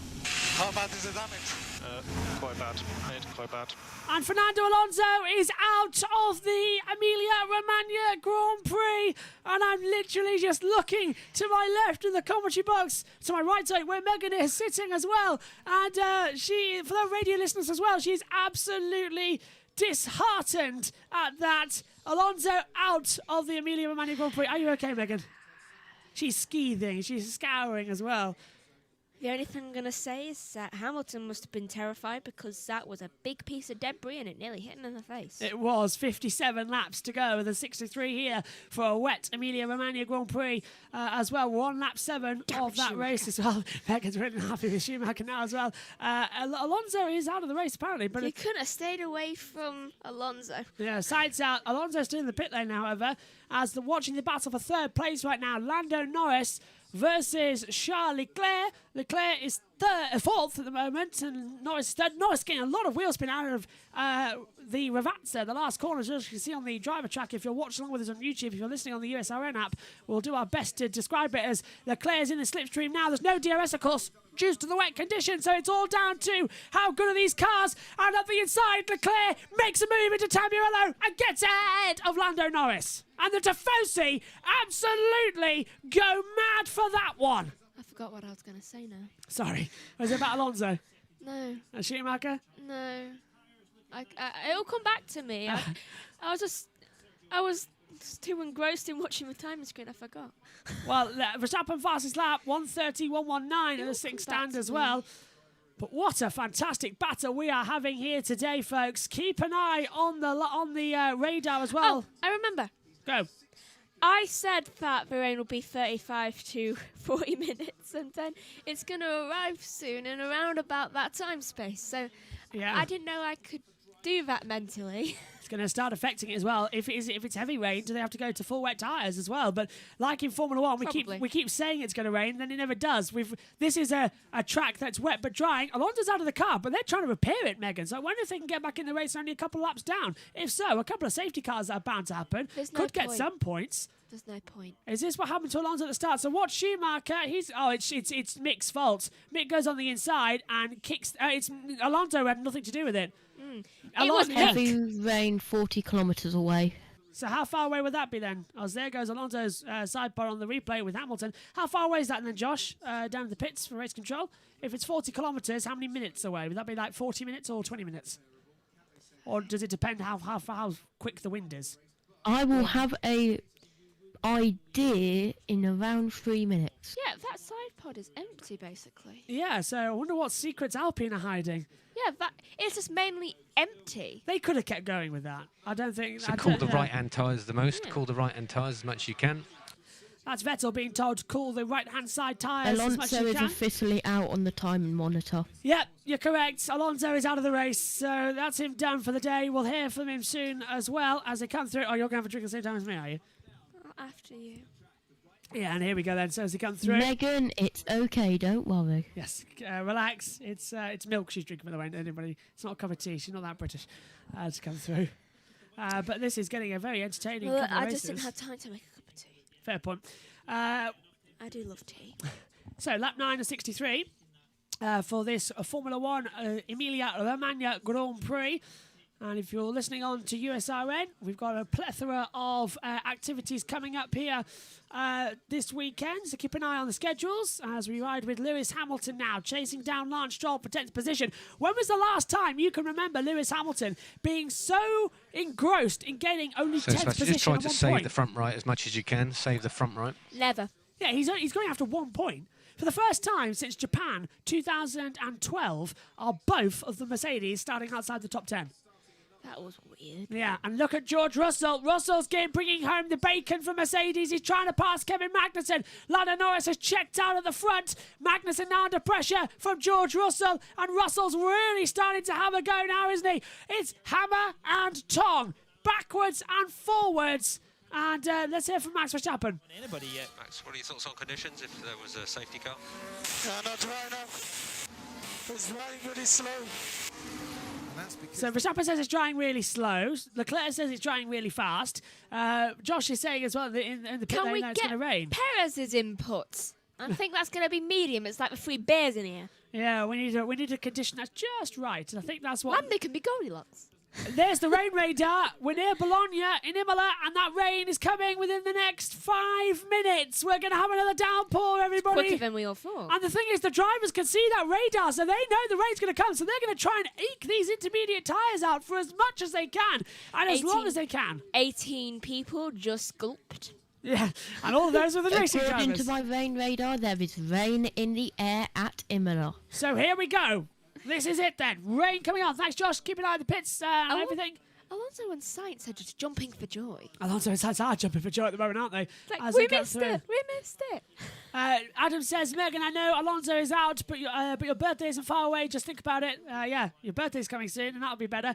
Here comes George Russell, though, in the Mercedes. He's hunting down Kevin Magnussen in towards turn 1 and Tamburello. He looks to the outside line. He tries down the brakes. It hasn't worked out. Magnussen stays ahead. This is some great racing from a guy who was only in the car 9 days before the start of the first race of the year. Easy on the front tyres as it's drying. No. Damn it. There's no Formula 1 next week. There's a MotoGP next week on Monday. Sorry, on Sunday. So there's that one on the 1st of May. But no F1 for 2 weeks until Miami. Latifi Radio. Expecting rain in the next 10 laps. And look at this from Russell. This is bravery beyond belief. He looked to go to the inside at Piratella. That is a very high-speed part of the track that you don't usually want to go for. It's down at turn 9, and he just about avoided it. As we enter turn 11 and 12, this is Aqua Minerale. Why does Alonso have to be out? I know. Believe me, this is so confusing in this one. So why are they showing just half of Kevin's face? I just like, Can I tell plus Megan about Alonso being out though? Say again, Josh. Can I tell Megan an absolute plus for me because Alonso's out? Go on. 2 drivers are out. On my timing screen to the left, I can only have 18 drivers. Oh, so it worked out perfectly for you. It did. It went out perfectly for Josh. Here comes, though, George Russell. Not for me. Russell's in the turn. Still no DRS enabled, though, so he's going to do this on slipstream. Russell pulls to the outside line. Down towards Tamburello. Magnussen has the inside line. Russell sweeps round the outside and takes candy from Alonso. Goes too wide. Nearly goes off the track. Magnussen fights back around the outside. And Magnussen retakes 5th. Brilliant. Woohoo! Clapping in the hands. Magnussen fights back. Russell trying to be too greedy, trying to hide the errors. It didn't work out. And here comes the man that Mercedes fired, Valtteri Bottas, who's having an amazing year as a comeback. He's challenging the back now. I've just realised, are there any other Spanish drivers on the grid? Because they may need to watch out. Only 2. That's And they're Alonso, both out. Alonso and Sainz. Yeah, both Spanish drivers are out of this race here in Italy as well. That's a good point there. Everybody else is not Spanish as well. This I think that covers it, doesn't it? As they come back through, Magnussen. Just the one. Hang on 2 seconds, Josh. Continue to look after those front right tyres. Russell to the inside line at Variante Alta with a fantastic move. That is genius from George Russell. He went round the outside at Variante Alta, and here comes Bottas to try round the outside at Ravanza, but Magnussen shuts the door. So Magnussen down to 6th, Russell up to 5th with a fantastic couple of corners there. Megan. I want Russell to get passed by Bottas. Yeah, a little bit of payback. I do too. It'll feel more better than that as they come down now. Here comes Bottas though. He's on the attack on Magnussen as well. Magnussen's looking in his mirrors. This is all not being done with DRS. This is proper racing, which is what I love about these cars. Bottas pulls to the outside line. Magnussen's put his car to the centre of the track, coming into turn 1 and 2, Tamburello, and it's still quite good. This is being done without DRS. Am I the only one that sees Sebastian coming up like Jules? Yeah, Vettel is coming up. He's closing up. 2.1. The gap was what, 3.5? Previous lap. Every time I go on a straight, I just see him in the background coming up like he's in a Jaws movie. Who's going to risk it and put slicks on? Let's hear from Lando. 2 seconds. And Lando, weather update for you. There's possibly Avatars. some light class 0 to 1 rain within the next 30 minutes. What does It that might mean? push people to try and extend this. 0 to 1. As Crofty says, what's 0 to 1? That's either no rain or it's someone who spats. 1, I think they're talking about millimetres per hour. I think. Are they putting on a bet for the rain? So if it's millimetres per hour, does that mean it's going to be raining quite heavily and quite hard down on the track? 1 millimetre per... Not that heavy. Oh, well, we'll keep an eye out then. If Lando, I'm concerned if it was free. to be a racing driver, you have to be a meteorologist. Off goes Vettel. Vettel went off. And Aqua Minerale. And now Commentator Bottas. curse. Bottas goes to the inside, down towards Ravanza, and Bottas gets ahead. Before a Jules slick? How many always laps gets killed. Yeah, quite a long time. quite a long time. Copy that. Quite a long time. Stroll staying on the radar. Bottas gets ahead of Magnussen. Down at Ravazza. And Vettel went off the track, coming through Variante Alta. And now they're all trying to find wet patches on the track to dry their tyre, to get the tyres wet. They're trying to prepare. Yeah, they're trying to find wet patches on the track to keep the tyres alive so they don't overheat. I bet they never thought they'd do that. Yeah, and now there's more rain coming, but the question is when these intermediates are going to turn to slicks. They've become slick-intermediates at this point. Oh, they definitely have. Yeah, they've been on them for 14 laps now. Yes, we had a safety car for a couple, but this is getting absolutely madness as they come through. Look, Hamilton going to the left of the track before Aston's are gonna Villeneuve. need to change soon. Oh, Because this is insane. They've been moving the most. Think about it. Yeah, Aston's have to change soon. Lewis too, actually. He's quite far back. If you're an Aston... Okay. If Oh, you track conditions, are Vettel, Tsunoda, Stroll, Hamilton, change. Understood. Drying a little bit is what Max says as well on the radar. Here is the replay. Russell passing Magnussen. Right, so Russell goes around the outside very smoothly, though just gets a good out of the way, to be honest. So then... Runs it wide at Tamburello.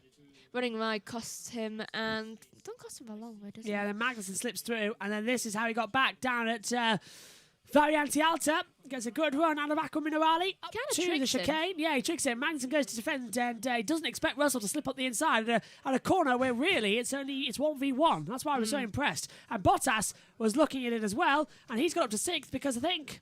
Magnussen was so slow at the corner. Bottas just said, "Okay, sir, take your time as a senior citizen. I'll go up the inside and take you. Thank you very much." Brave stuff from both of them, to be fair. It was quite brave.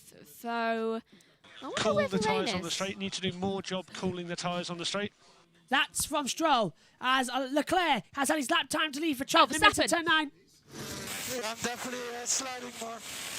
And our race. So Verstappen now on 15 up on intermediates are starting to slide as well. It's probably time to slicks. I would agree. It's time for slick tyres. But the problem is we've got more rain coming as well. JoshPlayz, what's the weather radar coming as? Can you see anything just yet? There's a puddle. I was just looking at the other map I have, the Lightning and Thunder map. Oh, that works. And there's a random dot of lightning by a place called Sertaudo near Siena. So it's round about... that could blow this way quite easily, actually. So we could have some lightning. So I'm monitoring that. Next rain radar update is in 3 minutes. Thanks, Josh. Keep an eye on that then in the pit lane for us and at race control as well. And this is getting good, isn't it? As Hamilton, still in 11th place, still can't struggle and pass Lance Stroll. Can I have an update, please? Yeah, still the same. Tyres are more of a slick now. There's just too many wet patches, especially in the middle sector. 14, 15. Yeah, we can see that from this helicopter angle, can't we? Because in the corners it's dry, but on the straight it's just wet patches everywhere. And that's what they're all struggling with. The tyres are going to slicks. We're about to see someone slip off into the wall, aren't we? Yeah. Who do you reckon it's going to be? I'm going to pick. It's going to be Leclerc. I can Oh feel no, it. don't pick Leclerc. I can feel My mouth dropped when a Ferrari went into Who have I the picked? gravel. Stroll, who's just ahead of Hamilton, actually. Megan's picked as a finger of doom up there as well. I've got a feeling it'll be Leclerc. I do. I'm sorry to say, but you always know when it's something like that. Leclerc is always the first one to go off the track. Or Norris. Or Lando, to be fair. Flashbacks Lando could to take out. Yeah. Right, have a good race, everyone. Yeah, flashbacks to Russia as well as they come through. I'm desperately trying to hold the advantage now on the back half of the track. Makes the question of the hour is really who are we going to see as an attack? Who's going to attack more? Who's really going to go, right, I'll go for it here, I'll attack? Vettel. Vettel? I just think he's a little bit fed up of being in midfield. Yeah, where is he at the moment? Well, we've opened up Leclerc's camera angle on the TV monitors at the moment as well, so that's something to worry about as well. As the He's in battle, 8th, by the way. Yeah, okay, so Vettel's 8th, and we're watching the battle now further back with Stroll at 10th, Hamilton 11th, and Tsunoda 9th. So Tsunoda, they've closed that up. So, and joining that battle actually is Esteban Ocon, who's in 12th position after an out-of-grid race in qualifying, and then a bad sprint race. Where he didn't make up many places. And who says as well, we had rain... Oh, Verstappen radio. Just need an update for a possible safety car mix. Well, maybe I take 6 in. That's a brave call. If he's thinking slicks when it could be raining. Very cool. Because I've got rain. Said rain. That was forecasted. Is that still somewhere around or? So it's backed off a bit. It's maybe still 20 minutes away. Potentially still 20 minutes away. So that rain is that still... makes a change from a 5. Schumacher's missed the apex at turn 14. That is the Variante Alta. And as we're being told, that rain could still be 20 minutes away as they come through. The dark clouds are there. You heard that from Verstappen. From Vettel's radio as they come through. We've got a car in the pit lane, Megan, as well. And it is Danny Ricciardo, and he's putting slicks on. Ricciardo's putting slicks on. Well, this is the interesting part. He's put medium compound on. So, is this now either going to be the brave call or the wrong call? But then again, Ricciardo, he's got nothing to lose, has he, Megan?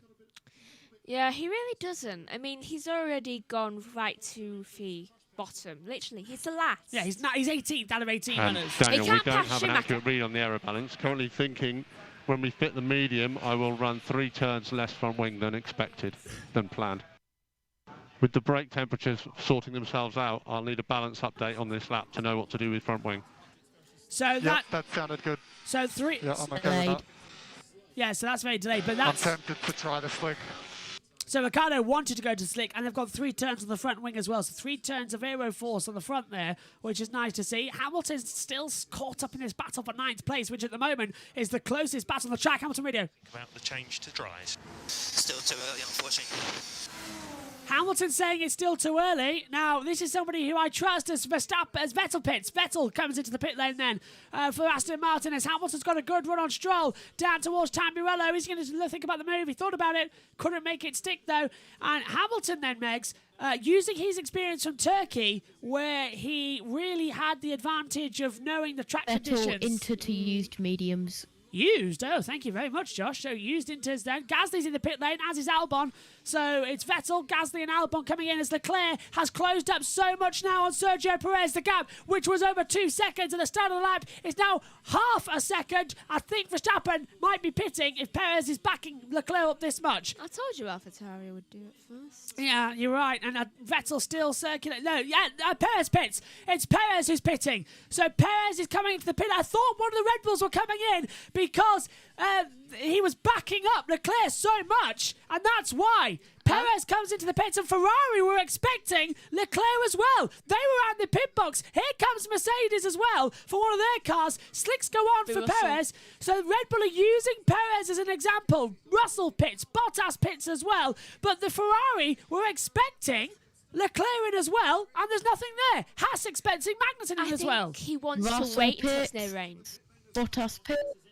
Magnussen in. Magnussen is coming in for Haas as well. So they're all coming in. Tsunoda in. Stroll in. Hamilton in. And good stop. Good stop there for Russell. 3.5 seconds over to the mediums. But now the pit lane's about to get very, very busy as they're all coming down. Magnussen is the last pit box as well before they head out. Bottas in there as well. Here's Hamilton's pit stop. Can they leapfrog them? It's up to the mechanics now.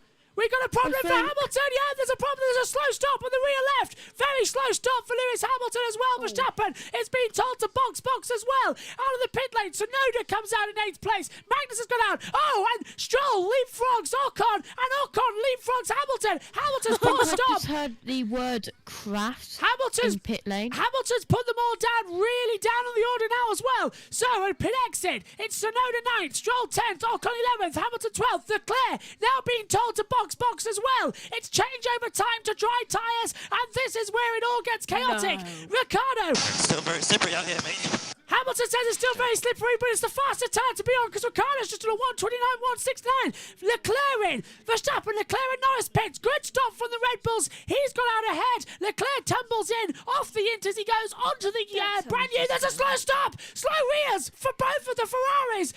It's a 3.7 stop. It won't cost him much time. Perez is 40 seconds back. Leclerc and Lando Norris in the pit lane as well. Leclerc exiting pit lane. And it's a very slow thing for Bottas, for Verstappen. A little slidey there. Yeah, and Bottas as well was having issues as well. His second sector tyre has gone down. Leclerc sliding out the pits. There's Perez. And Norris goes down to 4th. Perez keeps 3rd, but Perez is on much fresher tyres. He's going to be easy meat to Leclerc, who hasn't got his tyres up to temperature yet. Perez could take the lead here. And Ocon and Hamilton noted unsafe release. That was the crash Josh heard. Here comes Perez though. He's going to the inside line of the Villeneuve chicane. And he's through. But he was on the damp patch. He still makes it stick. It's a Red Bull 1-2 in Ferrari town. Right, so I'll just read through the top 5 at the moment. Verstappen, Perez, Leclerc, Norris, Russell, and Ricciardo gets the fastest lap of a 1:28.144 during that whole mess of pit lane town. And it keeps going again and again and again. The fastest lap. They're about to stop it as well. Leclerc, a slow stop. He still jumped Perez, but not for long. Hamilton, though, problem on the rear right. Here it is, and it's... So where's the unsafe release? It was from Ocon then. Oh! And Hamilton made contact. Yeah, Hamilton and Ocon made contact in the pit lane. They just touched wheels, and Armco... That was Alpine's fault. That was Alpine's fault. An unsafe release. Yeah, this is Bottas's very slow stop. I told you he was slow. It looks like the front right tyre just did not connect. We've had problems with the wheel guns all weekend long. They've been waterlogged mainly as well, and that causes problems. Oh, and I think I'm starting to see little spots of rain. Really are as well. Stroll on the radio as well. Verstappen there too. Caution chicane. Caution chicane, said Stroll, as Albon passes Hamilton. Albon's passed Lewis. Williams has just passed a Mercedes. Hamilton's down to 14th place. Just let that sink in. Unbelievable. Hamilton has been passed and he's down to 14th place. Albon's 12th. Albon is 12th. FIA stewards, pit lanes involving Ocon and Hamilton under investigation for the unsafe release. I'll leave JoshPlayz to give you the result of that when it comes in. But he's busy with he's busy with race control messages, I think, at the moment. No, actually, I'm busy with British touring cars Under getting ready investigation. for the later race 2 delayed race. Of Under course. investigation is Lewis and Esteban. And now as well, this is Albon. Look at Albon. He's looking mighty impressive. He's going to try and pass Esteban Ocon. Albon wants to go here, doesn't he? For another point-scoring finish. You can feel it coming through the atmosphere right now as we hear from Christian Horner on the pit wall. Perez struggle on this outlap after making that pit stop then? A little bit. He's had a little wobble here as well, so Charles is very close to him, but... yeah, it's very, very tricky out there because it's obviously right at that crossover. Whereabout is the rain expected to come in from, Christian? We're not seeing the radar, but where are we expecting it first if it does hit the track? I think it'll come at the top of the hill. So very close between these. And we're going to have to stop it there because Leclerc's got his tyres up to temperature. Even without the DRS, he's got the slipstream on Checo Perez. He's too far back to make a move coming into Tamburello, but he might be good enough by the time they reach the top of the hill at Tosa. I just got a really bad feeling. They think the rain's going to come in at the top of their hill. Which is Piratella. What does that mean for going down or up the That's hill? Aqua Minerale. Yeah. Exactly. Well, do you remember Friday in the qualifying, everyone's slipping off there. That's pretty much what we're going to have again, isn't it? Crash. Yeah, numerous safety cars, I reckon, we're going to see today. We've only had one, and that was for Sainz being beached to the gravel. How unlucky do you have to be for 2 races running to be beached to the gravel? That's Sainz's championship done, by the way. He's now going to permanently play second fiddle to Leclerc. Because he was already... Beach Sainz. He was only third in the Drivers' Championship, but after today, he's going to be so far back. It's unbelievable. Leclerc leads here. 5-second time penalty. Oh, go on, Josh.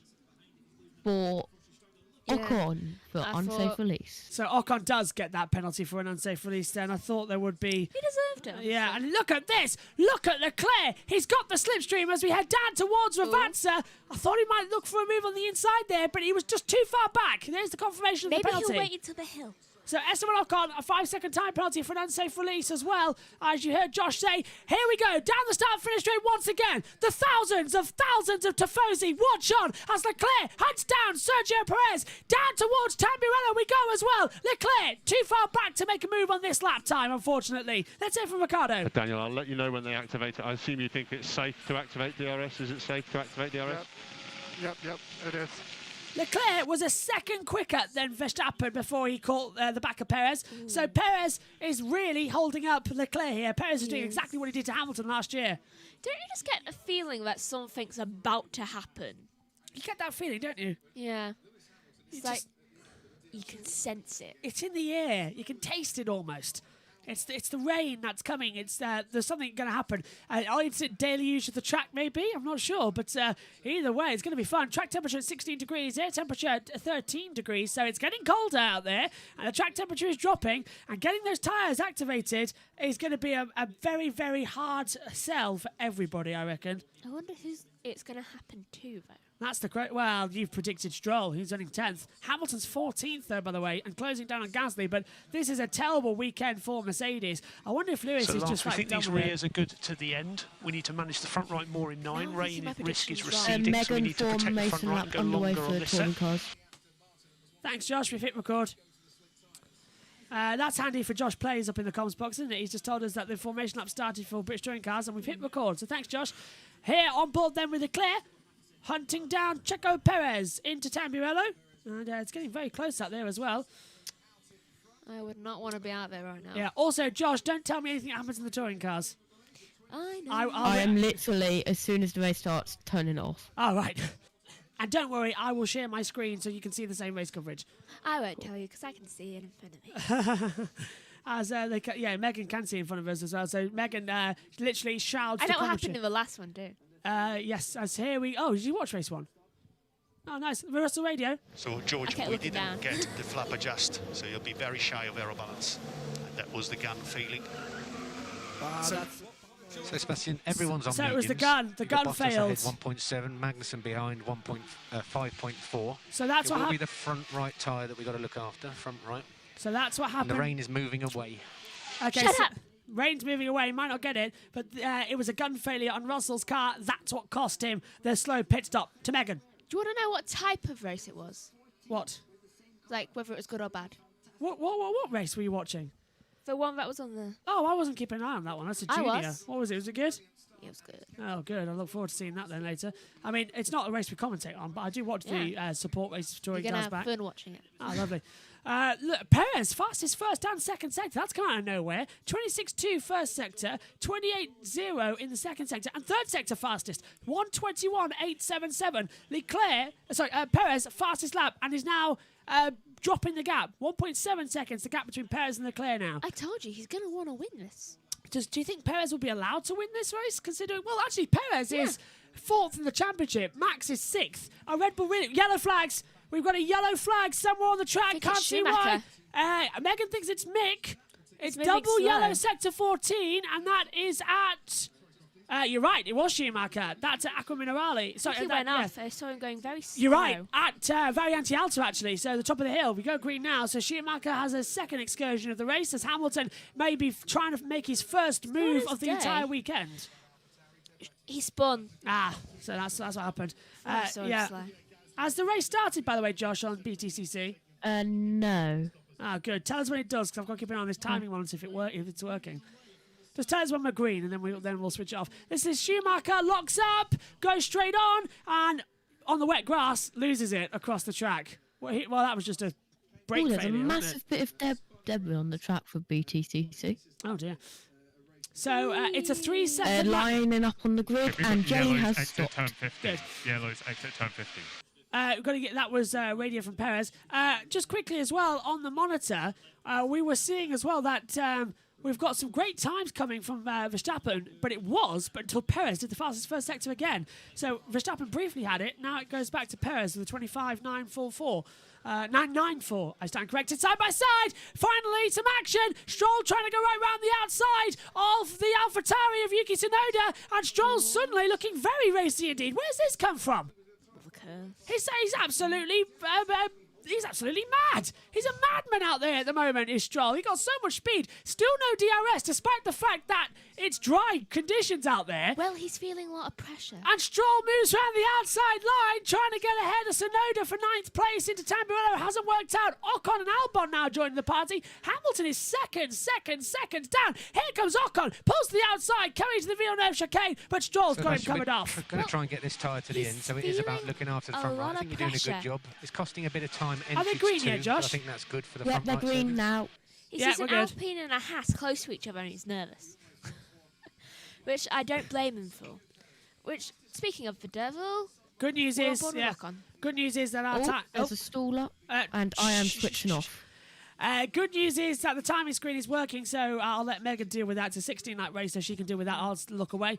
I constantly look at it. I've got another timing screen, actually, where Josh is on the monitor, so I can just look at that one. I don't need to look down at that any time. This is Lance Stroll, then. And his attack on Yuki Tsunoda pulled to the outside, but went on the wet part of the track, Megan. Ooh, into the braking zone at Ravatsa. Wow. That was so close to being major contact. Don't salute that either. It's not how I met your mother moment. But look at that from Stroll. I thought it was dry tyres, of course, everyone's on. And they flicked that up massively. Brilliant stuff. At the moment, it's lap 27 of 63 here for the Emilia Romagna Grand Prix. And our timing screens have crashed. We've got no timing screens at the moment, and now they've just come back to us as well. So little failure before they flash back up. That happens every race, doesn't it? Yeah, it does. Yeah, every single race it happens, but it's come back up, and thankfully, Right. it's always a half distance as well. I'm just going to quickly check the rain radar. Yes, okay, so Josh checks that. We'll keep an eye on here. And 50 minutes from now, we've been on air for USON. Sorry, our coverage on USON this weekend has been a bit stop-start. With so many series being covered as well, the microphone just would not work until today. So a live race, I think, is better than nothing. And you can hear us crystal clear. Josh! There is quite a bit of heavy rain right on top of the circuit, according to this. And it's not raining. What is going on? Is the collective force of everybody just sort of holding that Well, it's rain not up? right on top of the circuit. It's around 5 kilometres out. So it still should be blowing in quite quickly, though. So Wait, I so don't know. how I long think. Yeah. Okay, so it's originally... Don't quote me on that, I think. Yes. So if it's 5 kilometres now, that means it was originally 15 kilometres. How long has this race been going on? The race has been on for around about 45 minutes. So 47 minutes we've been racing, actually. by So it should About arrive. How is the front wing now? How's the front wing? Again, it's always 45 minutes away. Maybe half too low. Battle, yeah. Suggest green shape 1. Green shape 1 for late stop front locking. This is still a great race. Any word on DRS? Because I think, No, Daniel. No word. Danny Rick wants the DRS, and it's just not being given. As look at that, Leclerc is gaining hand over fist on Perez. We're watching the wrong battle here because Leclerc is gaining. The gap was a second. Now it's less than that. Leclerc is though. We've come to the wrong time. Perez must have made a mistake because here comes Leclerc. He's got such a great slipstream down the start-finish straight towards Tamburello. Are the Tifosi about to scream in delight or chic in tear? Down we go to Tamburello. To the inside looks Leclerc, but Perez. Oh, well, actually, Leclerc braked way too late, Megan. He did. Oh, He backed off. Max, 1:20.692, fastest lap. So that is 26 plus 8 points. That's what, 30 something or other. 26 plus 8, Megan. 32. 30, so what was it again? 26 plus 8. That's 34. Black and white flag. 34, yeah? Oh, Josh, black and white flag for who? Schumacher for track limits. It's just popped up on the screen. So Mick Schumacher, gets a black and white flag. Perez again. Why are you looking at Perez? I just keep telling you to look at Perez on the race control thing. He's got his time deleted. Oh, Perez lapped. Oh, and there's the black and white flag for Schumacher. But yeah, Perez, black and white flag, and this is why he's gone off. This is the mistake I mentioned. Look, Perez went straight on at Variante Alta, and that is why he lost 2 seconds to Leclerc. I knew Perez must have made a mistake. See, the instincts of a long, experienced F1 commentator telling you exactly what's happening out there as well. Good, just checking that's working. As they come through. What a fantastic battle we're having here right now for the Formula. This is a great Formula 1 race, isn't it? I'm getting so excited because we've got the prospect of rain in the air and you've got all this action going on and Verstappen is dominating. This is so much like last year. And if you remember, we had a red flag at around about lap 32 last year. So that's a little update for you with a big crash, Megan. I keep getting impatient at the fact that there's no rain yet. The rain could go down any second. We're not even halfway yet. We're not even halfway. It's lap 30 of 63, and there's 34 laps to go. So we're not even halfway. There's plenty of time left for rain to come. I know Dad always says that. It always happens in the last 15 minutes. So I want it to happen now. Everything happens in the last 15 laps of a race, and that is absolutely the truth. We've seen it so many times, especially this weekend. Yes, you are impatient. With a sprint race, it's the last 5 laps. But we saw it yesterday. Look at that. Leclerc caught up to Verstappen yesterday, and then Verstappen passed Leclerc and all that lot back and forth in the sprint race yesterday. So anything can happen. I've noticed I am just going to put my iPad on charge ready for BTCC. No worries. We'll take you off camera. Later on. Let's come through. I've noticed that Haas has gone down massively. I mean, Schumacher, yeah, you kind of... How does Magnussen's tyre look on the onboard? It's kind of given. Standby will check. Because he... That last lap, Magnussen was 4/10 quicker. crashed into Alonso. And it's... I kept having to stop. It sounded like... do you want to say that again? No, so everyone listening, because that radio... Schumacher kept crashed into Alonso, like that's kind of a given why he is so far down the order. But what's up with Magnussen? Got up to 4th place at the restart, didn't he? And then bad tyre strategy, and then he just sort of just sunk back down again. So he'll be fine after the safety car. Yeah, well, if there is a safety car. There will be a safety car. There's got to be a safety car. I will be upset if there isn't. Well, I can see a rain cloud coming in, and suddenly Variante Alta looks very, very dark across this. This is what I love. It's put a smile on my face as well. Now there could be rain coming as well. It looks fantastic, doesn't it? I do find it coincidental that both Spanish drivers crashed out.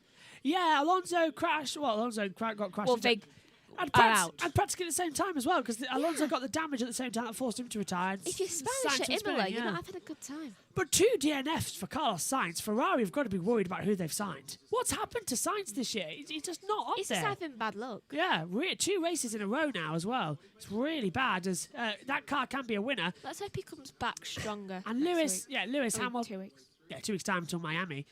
This is Danny Ricciardo making another pit stop, this time to hard compound tyres. So he's confident that the rain's going to not come back.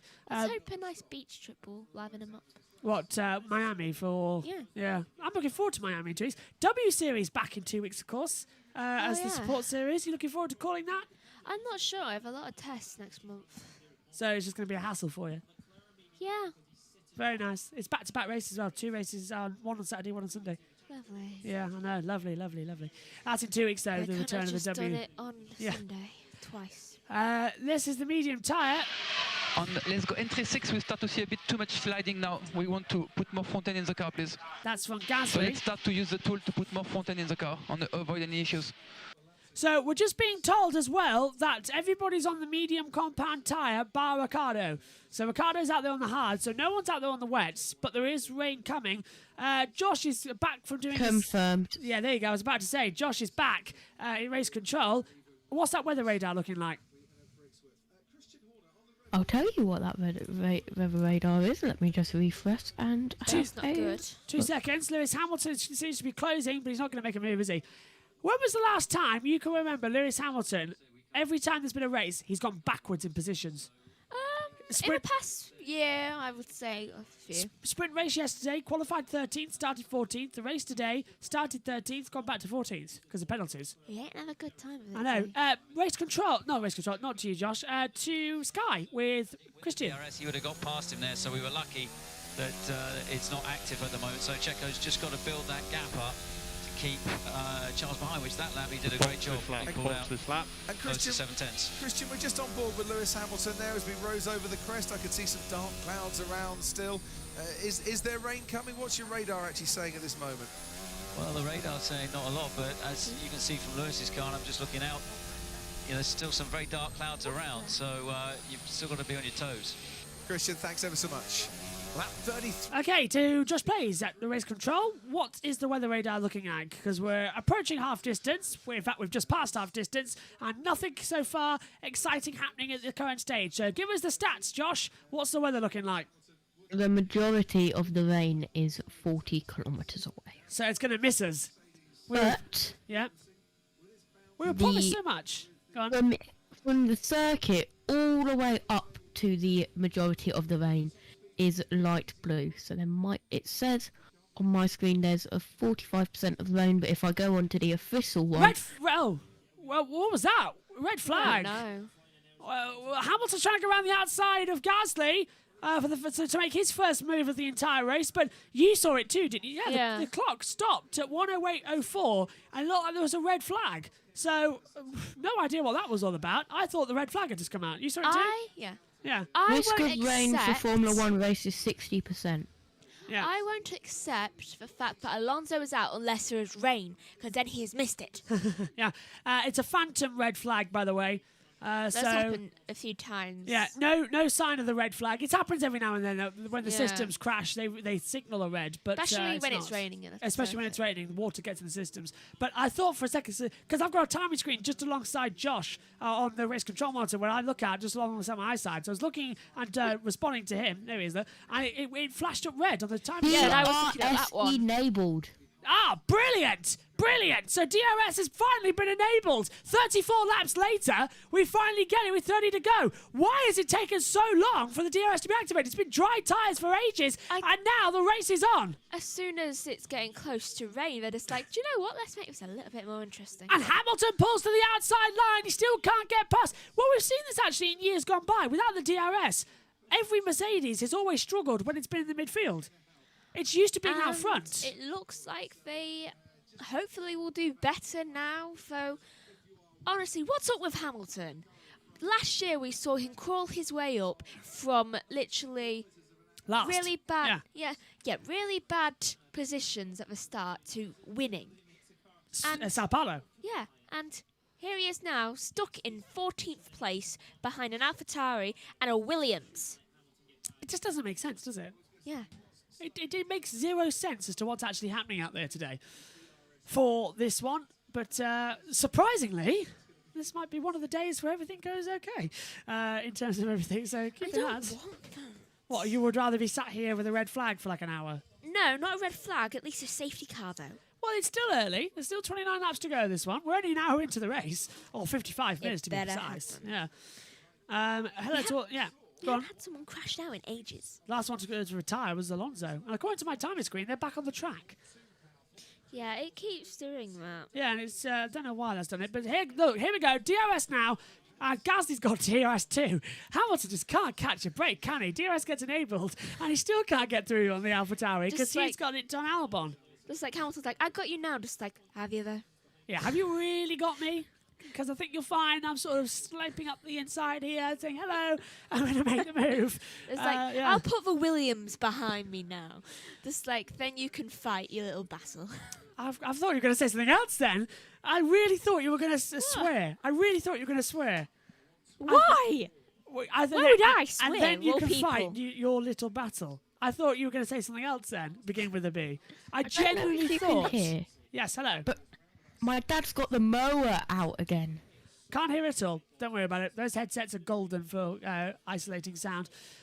Albon and Gasly, the battle for 12th now. Hamilton's still there as well. And annoyingly, this is the closest battle on the track. We were promised so much, but at least we're having exciting, close racing. They can follow each other. These cars have been a great success.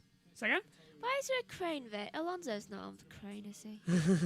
I don't think Alonso's on the crane. No, don't worry about that. Yeah, because him and Bottas sitting around the side. Bottas was in the recovery truck the other day, if you remember. Yeah. During qualifying with the last red flag. But Hamilton now has the DRS. Can he finally get ahead of Pierre Gasly? Pulls it. He's looking very close. The closest he's been all weekend long. Pulls to the inside line. He can't do it. And Megan, correct me if I'm wrong, but isn't Verstappen catching Hamilton to lap him? I think, look at the driver tracker. Oh, yeah. Look at the driver tracker, everyone. What? I know for those of you on USON can't. For those of you... Unfortunately, yes. For those of you, for the benefit of USON who is listening to us as well, Hamilton, 3 seconds back, Verstappen. To lap him. Mercedes are about to be lapped. Lewis Hamilton is about to be lapped for the first time since the 2009 Spanish Grand Prix. He hasn't been lapped in 13 years. Yep. And he is about to be lapped right now. What? Run, Hamilton, run. What on earth? I'm literally just waiting for my race control messages to go. Waved blue flag for car 44, and I will screenshot it and I will send it to you because it's 13 years. This is insane. From highs to lows, that Mercedes car desperately needs to be changed. They need a B car.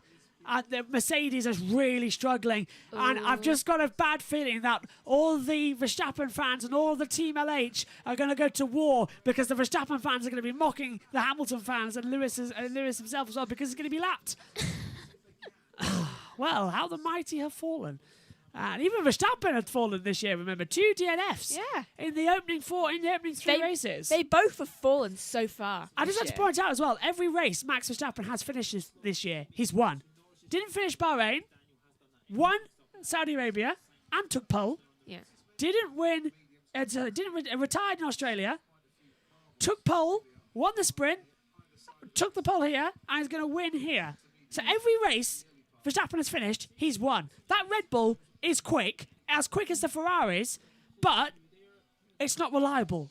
And I think that's where Ferrari have jumped up. Either way, though, this is a damage limitation weekend for Verstappen because Leclerc will leave here as the championship leader. He's currently on 71 points. No matter what he does, he leaves here as the championship leader. Russell himself in 5th position is going to hold off Sainz as well, and Ted's in the pits. So Latifi's been shown the blue flags, but I don't think he's moved over yet. Just Sebastian Vettel, just a quick word on him. He passes me here in the pit lane, not being pressured really from the Haas behind him or the AlphaTauri after that. So Seb on track to score hopefully for him his first points of the year. Yeah, Verstappen is closing down on Hamilton now. We're waiting for the blue flag. Hamilton desperately wants to get ahead of Pierre Gasly. It's not going to work. There's Verstappen, look. And then Formula 1 are desperate not to show Verstappen in the same screen as Hamilton, aren't they? Very, very desperate. Oh my.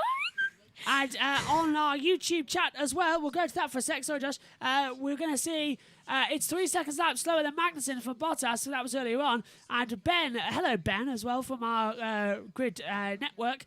He says, I wonder why Hamilton is struggling so much. Russell isn't competing for wins, but P5 is a whole lot better than P14. I agree. I don't know why Hamilton is struggling. Maybe this car doesn't suit his driving style at all, but oh my God, he's so close. An unlucky qualifying didn't help either. I'm waiting for that blue flag signal to come, you know. He is so close. That corner just did Hamilton really bad. Yeah, I'm waiting for that blue flag. It's waiting and it's coming out there as well. Lap 39 of 63. I think it might come on the front straight. I think so too. He's closing down. And look, there's Verstappen. There's Hamilton. We're waiting for that blue flag if he has to, unless Hamilton just get out of the way. But he needs to get past Pierre Gasly. Hamilton is now effectively going to try and play leapfrog with Verstappen to try and not get lapped. And look, FOM know this as well. FOM are sticking with it because they know Hamilton's about to be lapped by Verstappen. There he is. There he is. Nico Rosberg. Lap him. That is going to be painful. And I think for Max, he might have a little smile in his helmet when he's going to go by. Yeah, that's it. They've picked up on it as well. Sky have picked up on it. Nico Rosberg as well, who's watching from his home in Monaco, also saying, yeah, this is going to be really painful for Lewis Hamilton. He lost the title, and now he's going to get lapped. Look at Toto Wolff. Toto Wolff is watching on, and he's visibly gulping. Literally probably waved blue flag for car 44 timed at 16:03:07. Wow, note that down as the day that Mercedes title hopes died in 2022. They are going to be lapped. Lewis Hamilton is going to be lapped by his championship rival of 2020, 2021, Max Verstappen. There's the confirmation. It's a blue flag for Lewis Hamilton at the moment to come through as well. As we go through at the moment as well. Holding down as much as they can.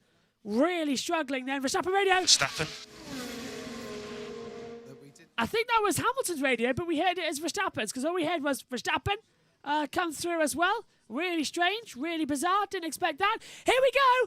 Max Verstappen laps Lewis Hamilton, and that is not only a kick in the teeth, it's a knife through the heart. Unbelievable. Lewis Hamilton lapped by Max Verstappen. That Mercedes isn't just broken. They need a B car as they come through. Josh, give us a weather update. I'm okay. Just in the middle of sending it into the Discord, which you can join in the description down below. It's saying we're on top of weather, but I don't buy it. I don't believe it. So it must just be in... It must just be in the air, up above, not bothering us. You have no idea how many song references in that sentence I could make right now. So Joshua's just popped out to do something. You do realise I did not mean to do that, Megan. Do what? Do all of the song references. Oh, it's funnier when people don't mean to do it because there's so many song references nowadays with so many possibilities. I love doing that. Last year we played a game and we saw how many we could put in a sentence. 1/2 seconds. Well, 11.7 seconds lead Verstappen has. So, that has to be painful for Lewis, so it really, really does. Yeah, you could see on the Red Bull pit wall. You could almost hear the disappointment Christian in Lewis's Horner head. was just trying to keep a straight face. He certainly was. And Verstappen does the fastest Sector 1 time with a 25.246. And right now we're seeing a little battle between, well, it looks like Albon. Yeah, it looks like Albon, Gasly and Hamilton. Don't know why we're still sticking with these lot. I mean, I'd rather see right now the business going on between Russell and Bottas because they're close to each other, I think. I want to see more action in front of the field. I want the rain because then it'll bunch all the cars together and then we'll actually get a proper race on our hands again instead of having all the cars. I'm going to do a song reference on purpose now. Do it when Joshua What? comes You back and want think it to rain Here. on me. On the parade. Sorry about that. We've had a very serious accident in the Moto2 race. It's been red flagged because it started raining and everybody went down. When I say everybody, I mean all riders went down. Every single one of them? Bottom of the hill, turn 1, they all slipped off the track and they red flagged it. You're going to have to show me about that. They've restarted. I'll keep an eye on that. Yeah, they're going to restart it with 7 laps to go, but it'll be a whole new race. And it was recording, but it stopped itself when the red flag came out. Oh, okay, that explains it. Doesn't matter anyway, it's going to be a different race. Right. So the 20 cars are finished, so I can get that up. What have I missed? Sorry, everybody. I had to go sort that out because obviously a red flag. You haven't missed much. Hamilton, they're getting lapped. Song references, that's all. That's nice. Hamilton getting lapped there. That's a big no-no, isn't it? That's a big kick in the teeth. That is. I can't believe it. Can somebody screenshot that? You already have. Yep. Nice. I have screenshotted it and sent it via your DMs and in the Formula 1 chat in the Discord. Fab. So. Oh, and guess what I have also done, Josh? Go on. I'm about to email you the driver tracker recorded for BTCC Race 2. No! Oh, brilliant! Yes. Oh, well done, Josh. That is magnificent. Oh, great. So we've got the driver tracker and the timings. Oh, brilliant. Well done, Josh. Thank you. Well done. See?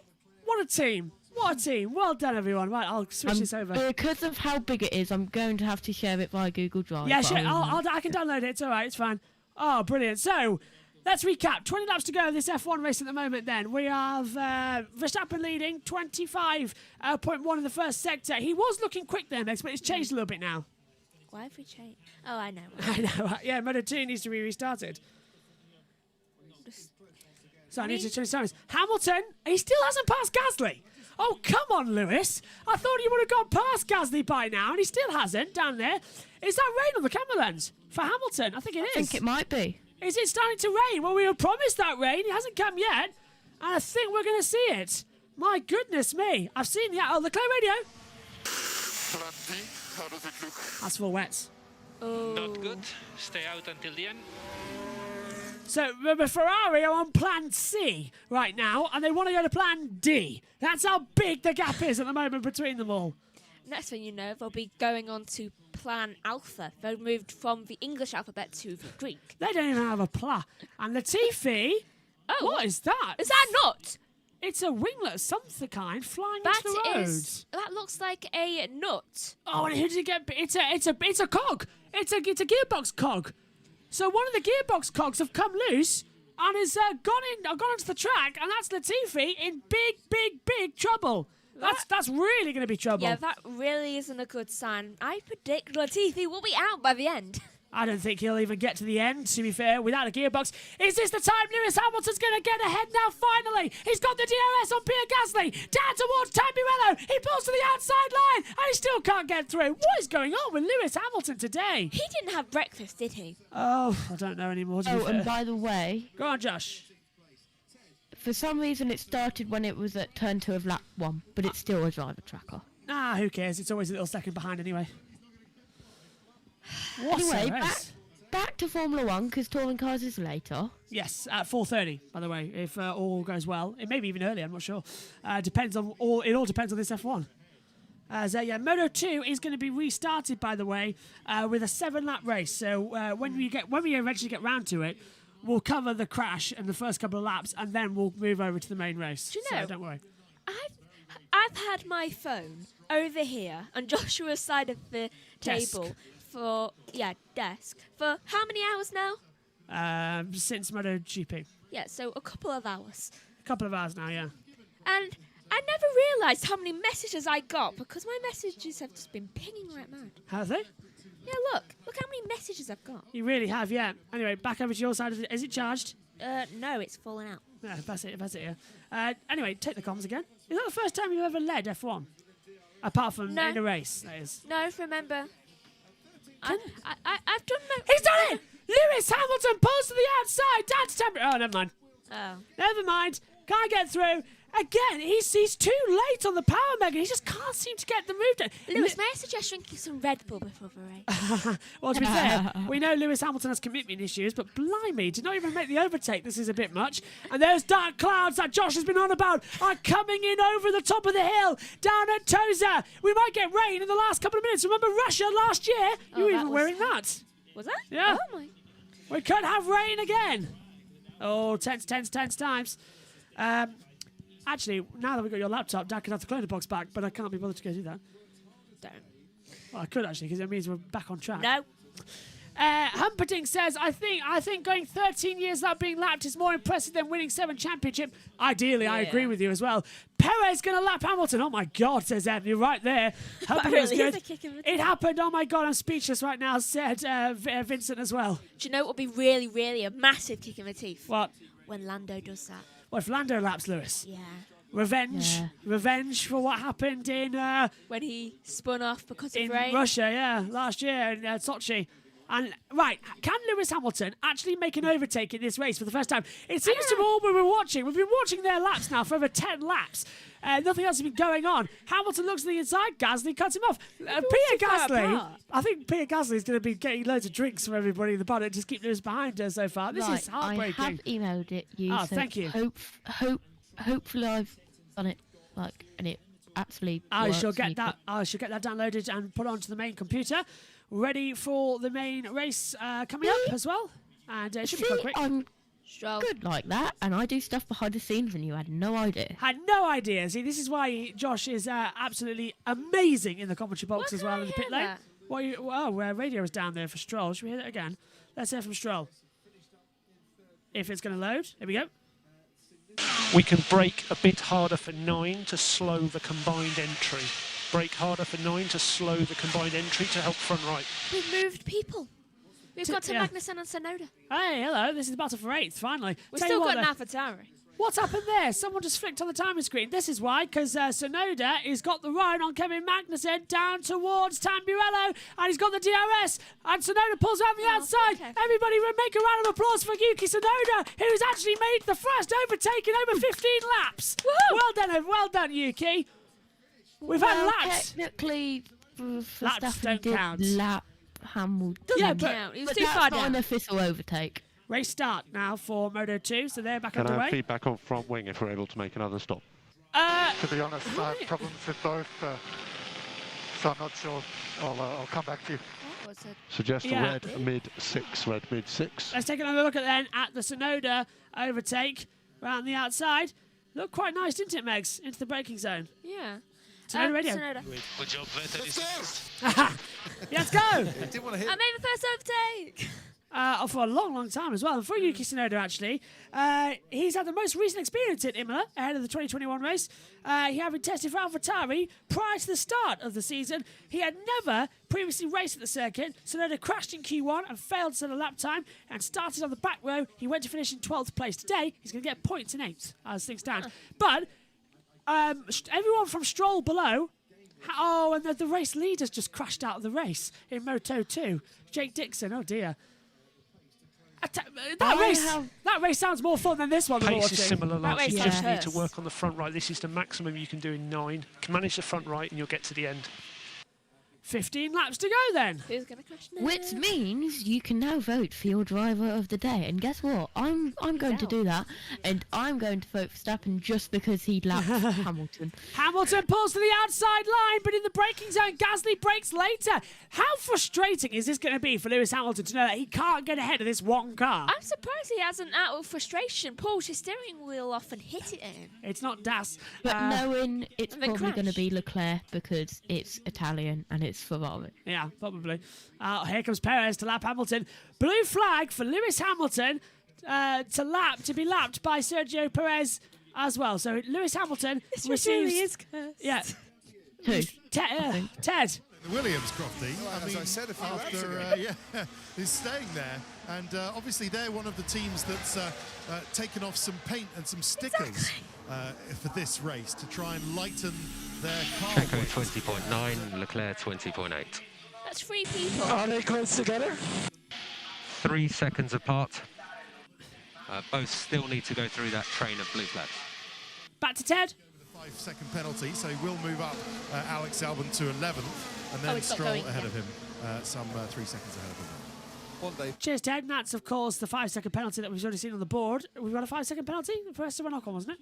Ocon for unsafe release with Hamilton. Lane. And Leclerc. that's a Ferrari. Leclerc coming into the pit lane with its Baby Bell. What are you going to lose now? So Leclerc, I reckon, is going to put on soft tyres, you know. He's got a brand new set left. Why not? Soft, yep, soft. He'll do that. Yeah, and catch it'll up. rain. Now he's done it. He'll start raining. 2.4 seconds, though, so he's not going to lose any time to Norris. And he's going to come out in third still. So this could actually be genius from Charles Leclerc to try and catch up. Because now Ferrari have put Red Bull in a position Hamilton's where... getting blues. Yeah, do you want to go out? Imagine hearing that. Hamilton's getting yeah. blues. That is impressive stuff. And there's Lando Norris to the inside. Norris is going to take Leclerc. Leclerc, though, Ferrari didn't capitalise on that. Lando takes third. But look, let's relax, because Charles Leclerc, he's on soft compound tyres now, and he needs to bring up, how much is it, 46.5 seconds in the next 14 laps. As 4 more have gone out of the race in Moto 2. I don't know what the hell's happening there. It must be a deluge there. They're going to stop the race again. I would. It keeps changing so much with everyone changing positions. Moto 2 seems to be the more exciting race of the day. I can't wait to see that one. That's the first red flag of the year in the Moto calendar. Huh. Red Bull are going to respond, but they're going to try it with Perez. So Perez comes into the pit lane then to put on brand new soft compound tyre, the C5s. And I think, Megan, that's the wise call. Box now. That's Leclerc saying, box, get me in. And away goes Perez with a 2.2 second stop. Now he's got 30.6 seconds to them as well. So this should be a clean stop. I think transponders are issuing in the Moto 2 because it keeps going down for the people that are already out. And look at this on the battle now as well. Perez gets out with 3 seconds to Leclerc. Leclerc's past Norris. Norris. Here's why. Lando pulls to the outside line. Lando couldn't defend. Live view. Yeah, Leclerc had the DRS in the replay. So, yeah, Leclerc goes through on Lando and now back to third. And now he's 1.7 seconds back from Perez, but Perez has put on soft tyres. We haven't heard much from George. Say again? We haven't heard much from George. Haven't heard much from George. He's P5 though, which is a strong result. And as Ben said as well, Verstappen. So Checo pitted as well. He should come out ahead of Leclerc. Put me as well, please. We are boxing this lap. And in there to the pit lane comes the race leader. Pretty close at exit. He's fitted softs. He's not Into really the pit lane comes the race leader. Do not battle Leclerc. We just want these tyres to get... Yeah, confirm. And that's Norris. Don't battle Leclerc. Good stop for Verstappen. 2.3 seconds, and it is instead of the C5s. And Hamilton unlaps himself. Ray! Yay!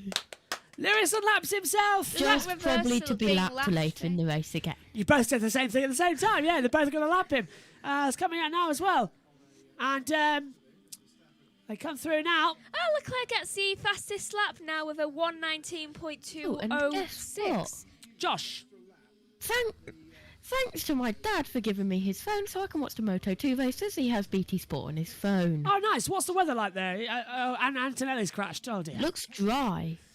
Well, it was not. It bucketing it. Oh, Leclerc radio. I think we should have gone for medium. Ha ha ha ha. And they reckon Okay, Lance, apart from... So Perez says we should have gone... Sorry, Leclerc says we should have gone for mediums, but now he's committed the Red Bulls to the softs. So it's a question of who's going to win and who's going to stay ahead, really, isn't it? And when the rain's going to come so that they can all just be bricking it. 12 laps to go. This is where it always happens, isn't it? This is the crunch point as to where we always see the magic last couple of laps of a Grand Prix. And the question of the hour is, are we going to see which cars in which order? Verstappen, Perez or Leclerc is going to be the podium, but which? Because Verstappen's 13.2 seconds ahead, but Perez is holding up Leclerc, and Leclerc will have the DRS. He's got the detection point to go down the start-finish straight. Antonelli has crashed turn 3. Yeah, I thought I That's saw... in the minute 2, yeah. I thought I saw him crash. So, let's keep our eyes on the F1 at the moment, because here comes Leclerc with the DRS down out of Ravazza, down the start-finish straight. Ferrari want to celebrate with a home win. It's getting darker all the time as well. The rain's in the air with 11 laps to go. Leclerc, a 1:18.846 with the fastest lap. He's got the DRS to close down on Perez, but I don't think he's going to make it, Megan, down to Tamburello.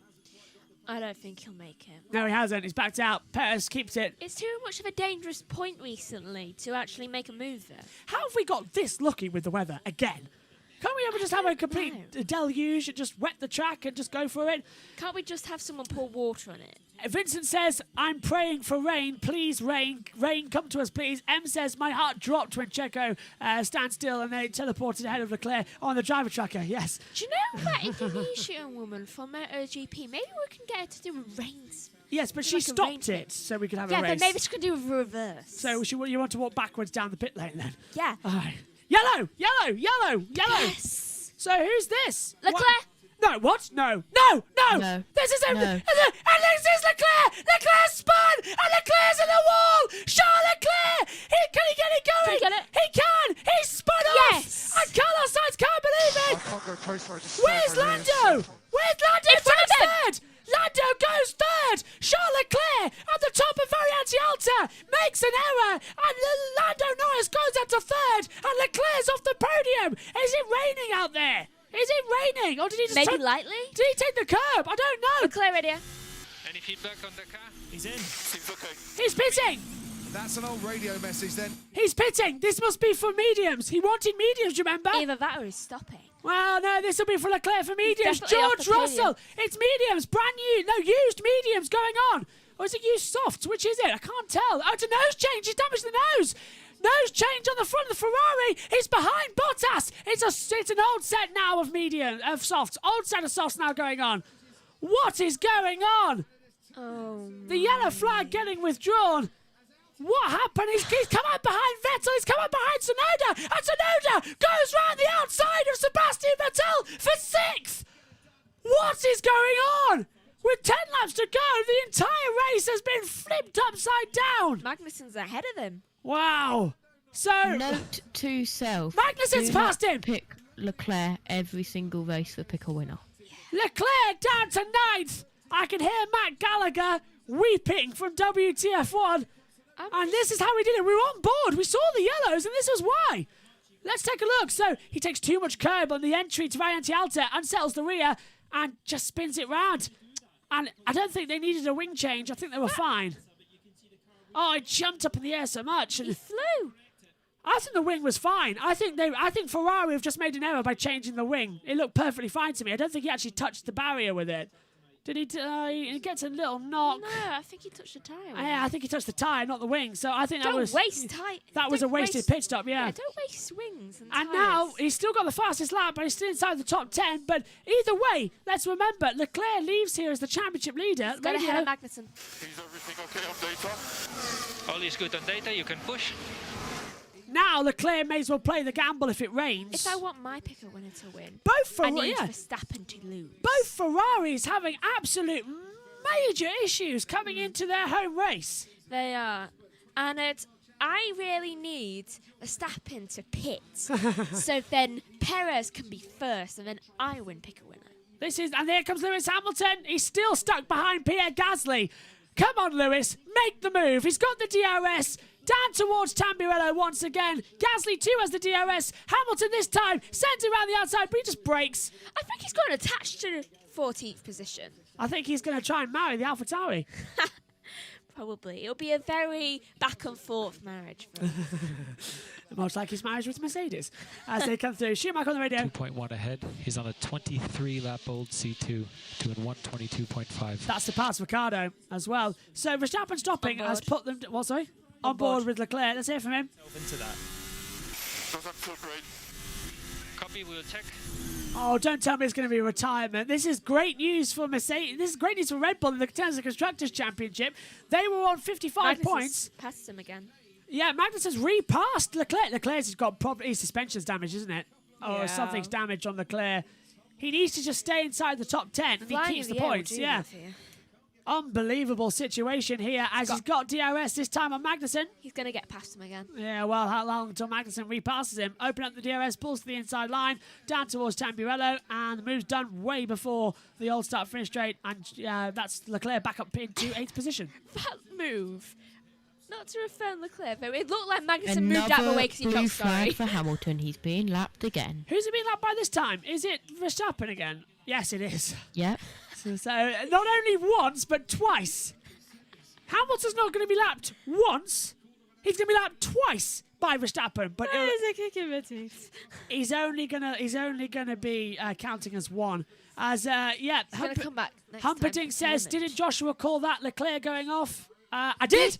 I said it earlier on. Brilliant spot there. Did you say a kick in the teeth? What, sorry?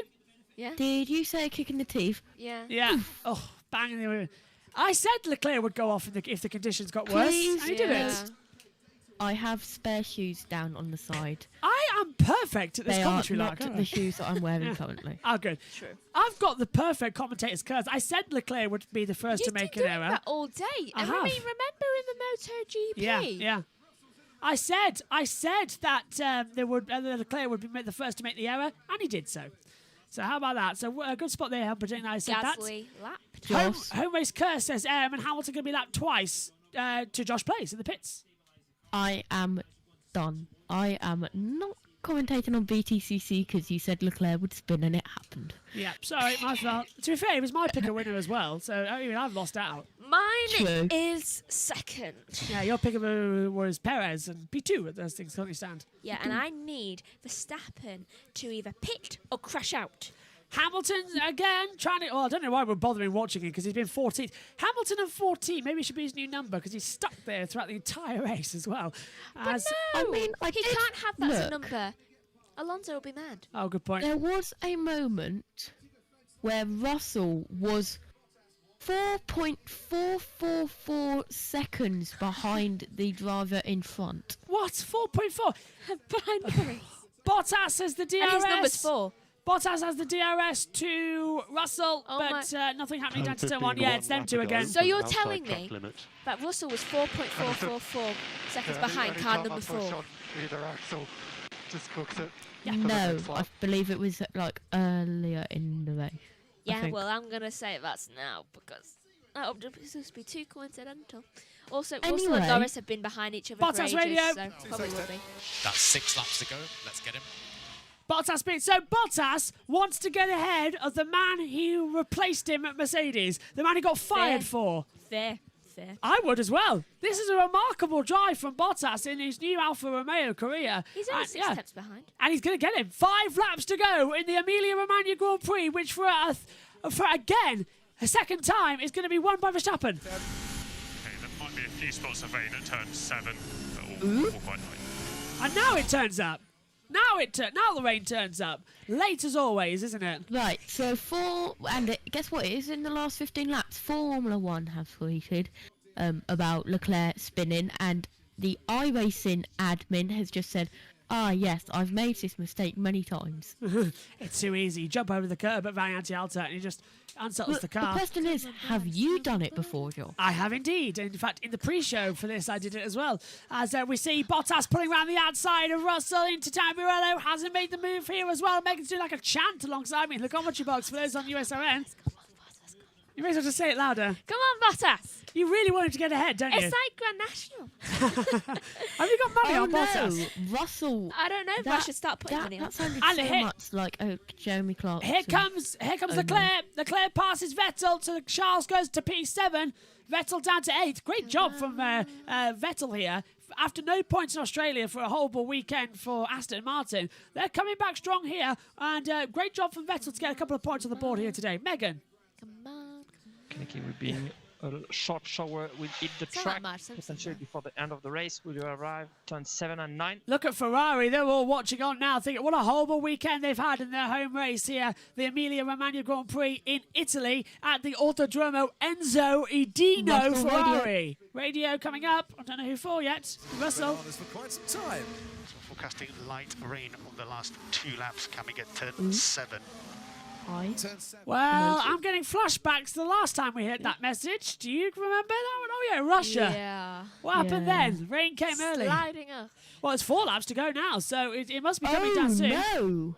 Josh, news. Bottas and Russell are together.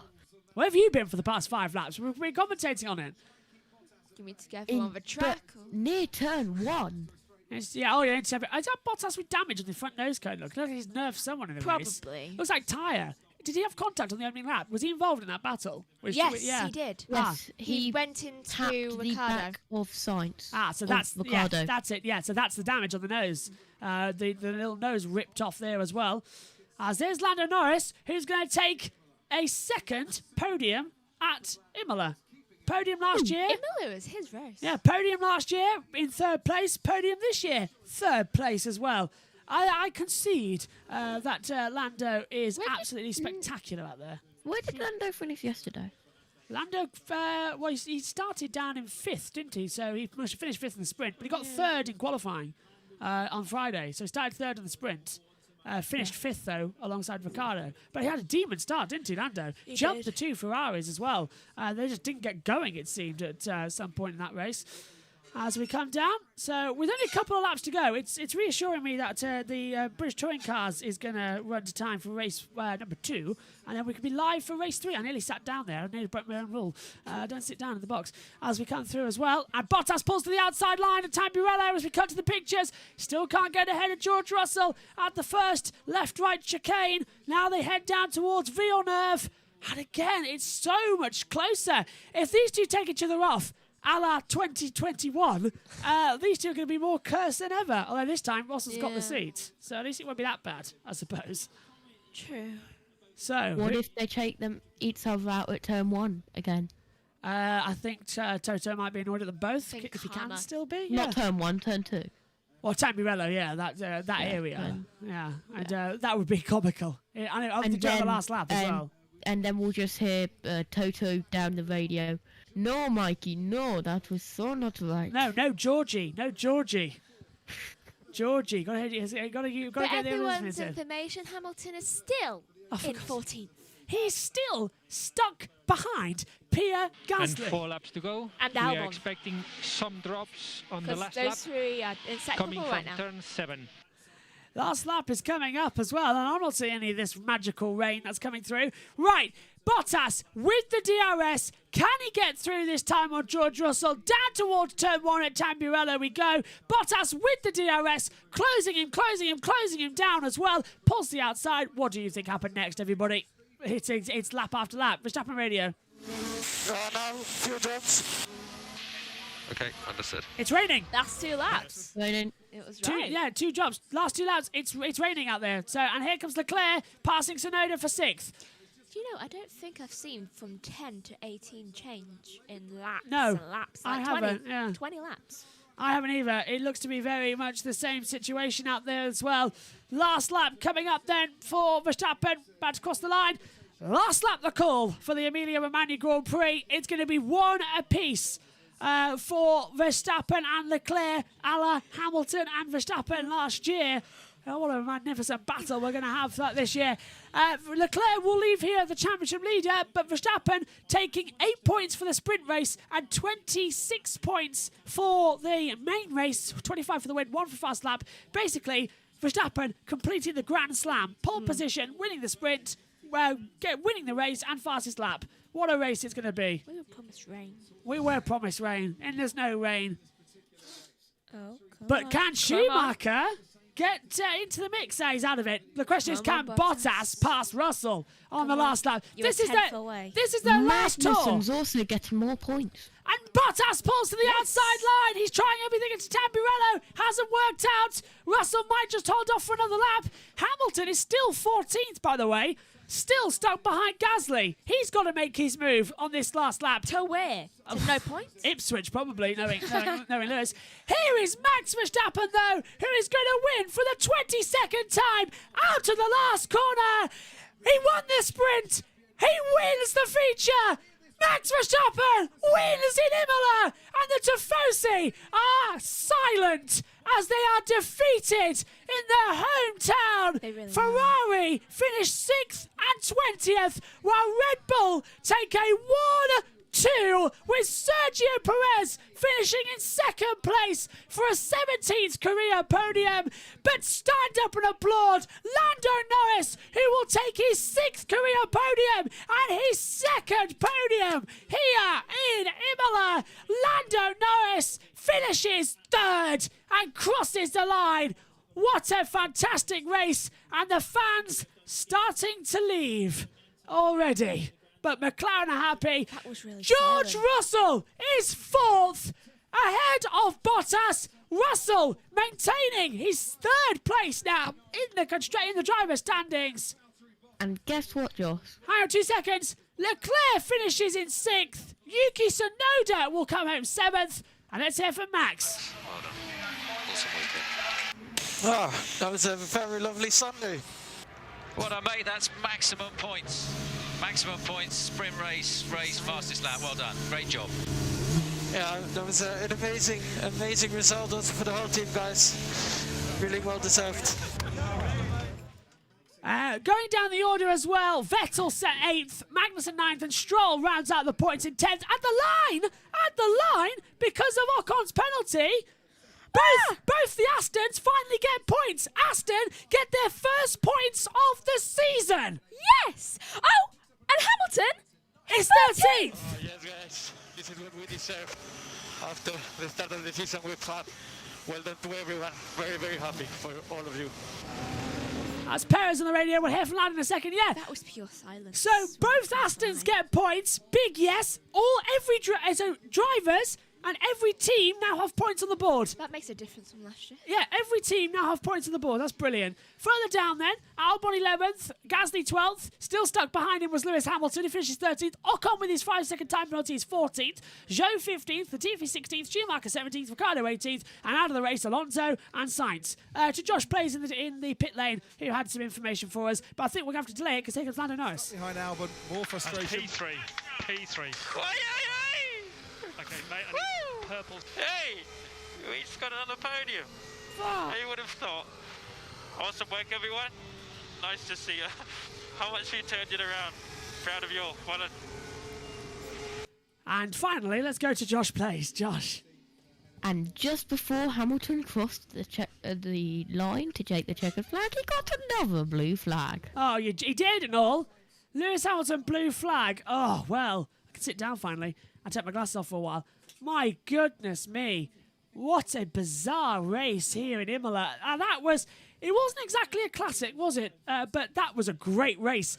Without DRS for the first half of it, they were slipstreaming each other so much. These regulations work. It's just that we've got to get working on having pack racing together. Yeah. If it was a dry race with no DRS, I think it'd be quite fun. It would be quite fun. So I still can't believe Hamilton is 13th. Yeah. 13th overall. What's wrong with him? I don't believe it. I'm going to dip out in a second, join the interviews. So as we're going to hear from them and get everything warmed up, I'm going to give you Megan as well. In fact, I'll wait until the interviews and then I'll pop to the box to switch everything off in there. Red Bull 1-2 in Ferrari's backyard. That stings, especially when Ferrari are competitive. Yeah, that crowd was silent. They were silent, as you said. Yeah. They were. I swear I saw some of them booing as well and going like that, thumbs down. I saw them leaving. Yeah, fans were leaving at the back of the grandstand at Exeter of Avanza. Go on, Josh. Russell 4th, Hamilton 13th. Deadly. Yeah, I think that this proves that it's Lewis who can't drive the new cars, not George, because George finished 4th. He had a better qualifying. George outraced him over time. Yeah, I think he has and all. better quality. Yes, Bahrain. Every race since Bahrain, Russell's outperformed Hamilton. That's insane. Russell had better qualifying, better sprint, and a better race. Right, let's go down to Parc Fermé, and we are going to interview the drivers because Marc Genet, Ferrari driver, is interviewing Max Verstappen. Well, everybody, ciao a tutti. Max, what a race, what a dominant weekend. You got everything. You got the Grand Slam, pole position, all the points you could score. Did you expect to be that dominant that weekend here in Imola? It's always tough to achieve something like that, but already yesterday and the day before, you know, we were on it, and I think it was looking like a strong weekend.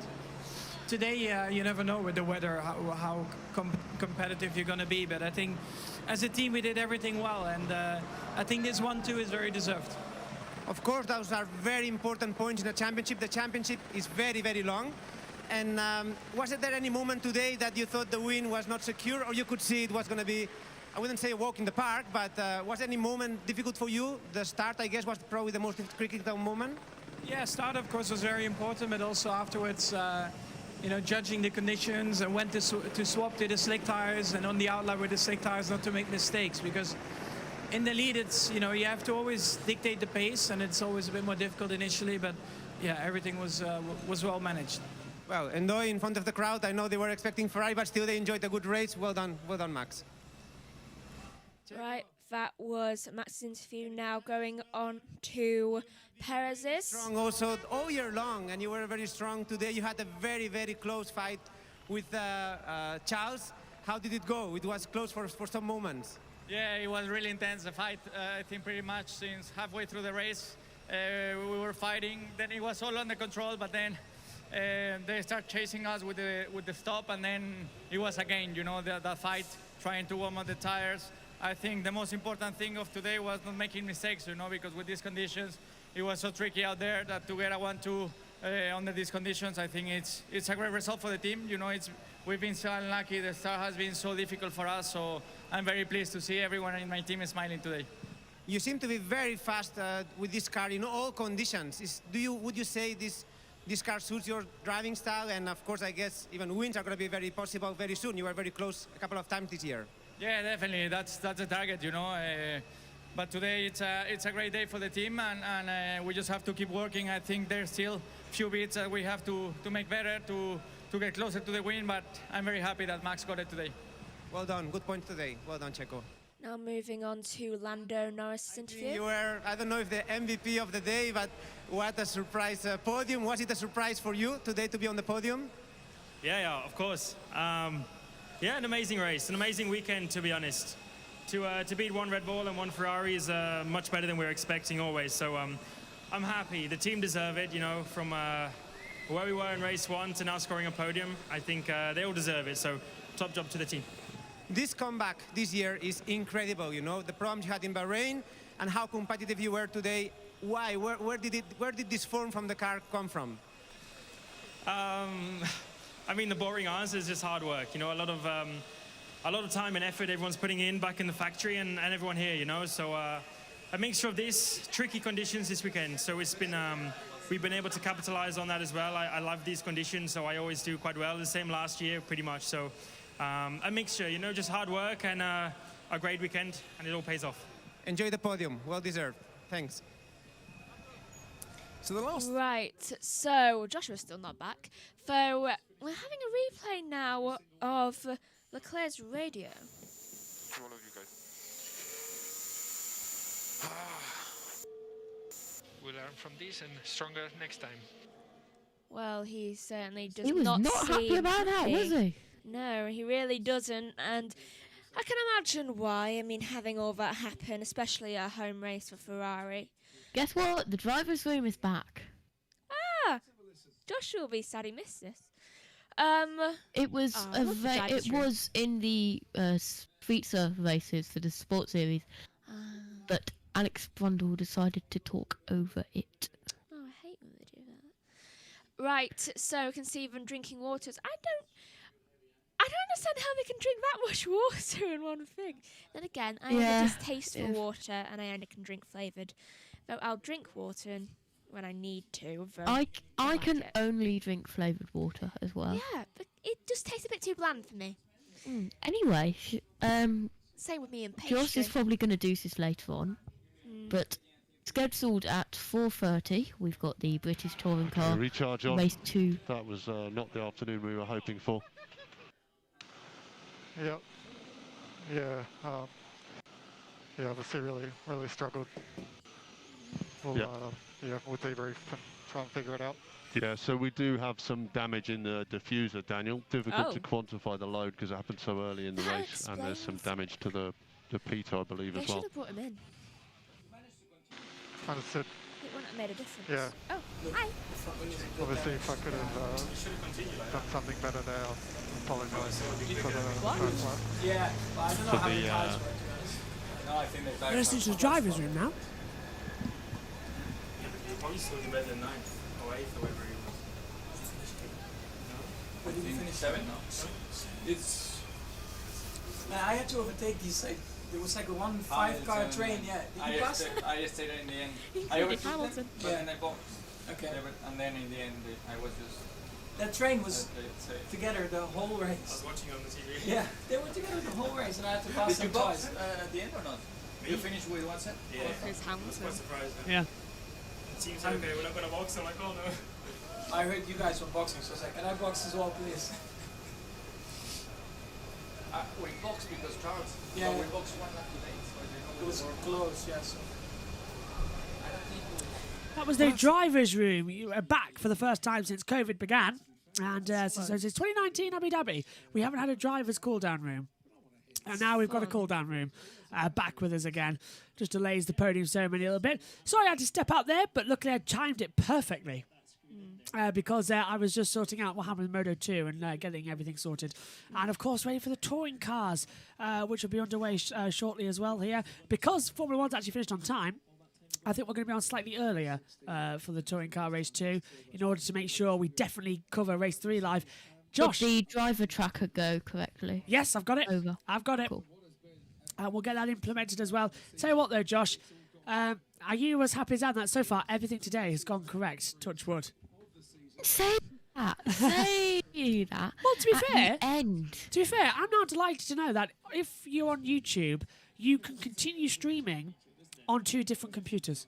You could stop one and start the other. That is brilliant to know. Lando nearly tripped. If you've got a standby screen, which is handy. Lando Norris then goes onto the podium and takes his, if I look at it, 6th career podium. For Sergio Perez, podium number 17 of his Formula 1 career. For Max Verstappen, it's a complete Grand Slam. Pole position, led every lap, won the race, won the sprint, got everything. Not only 25, but 25 plus 8 plus 1. He's got 34 points. And Red Bull go on together. A 1-2 in the heart of Ferrari country. Let's hear the Dutch national anthem for Max Verstappen. Is this the start of Red Bull's domination and their fight back? A 1-2 in the start of the year for Ferrari, and now, 4 races later, Red Bull with a 1-2 as well. However, we have to talk over this national anthem. What? Due to copyright. Yeah, but it's my catchphrase though, isn't it? I have to say it every time, and I just wanted you to stop for a minute just so I can say it. Sorry. But okay, so we had Ferrari with a 1-2 in Bahrain, a 2-3 in Saudi Arabia, a 1-0 in Australia. This is the first time they've been off the podium all year. And it's a McLaren up there, not a Mercedes. It's a McLaren. It's an M something. It's M, yeah. How on earth are Mercedes this far down? Hamilton is 13th, and Russell did a great job with 4th. Yeah.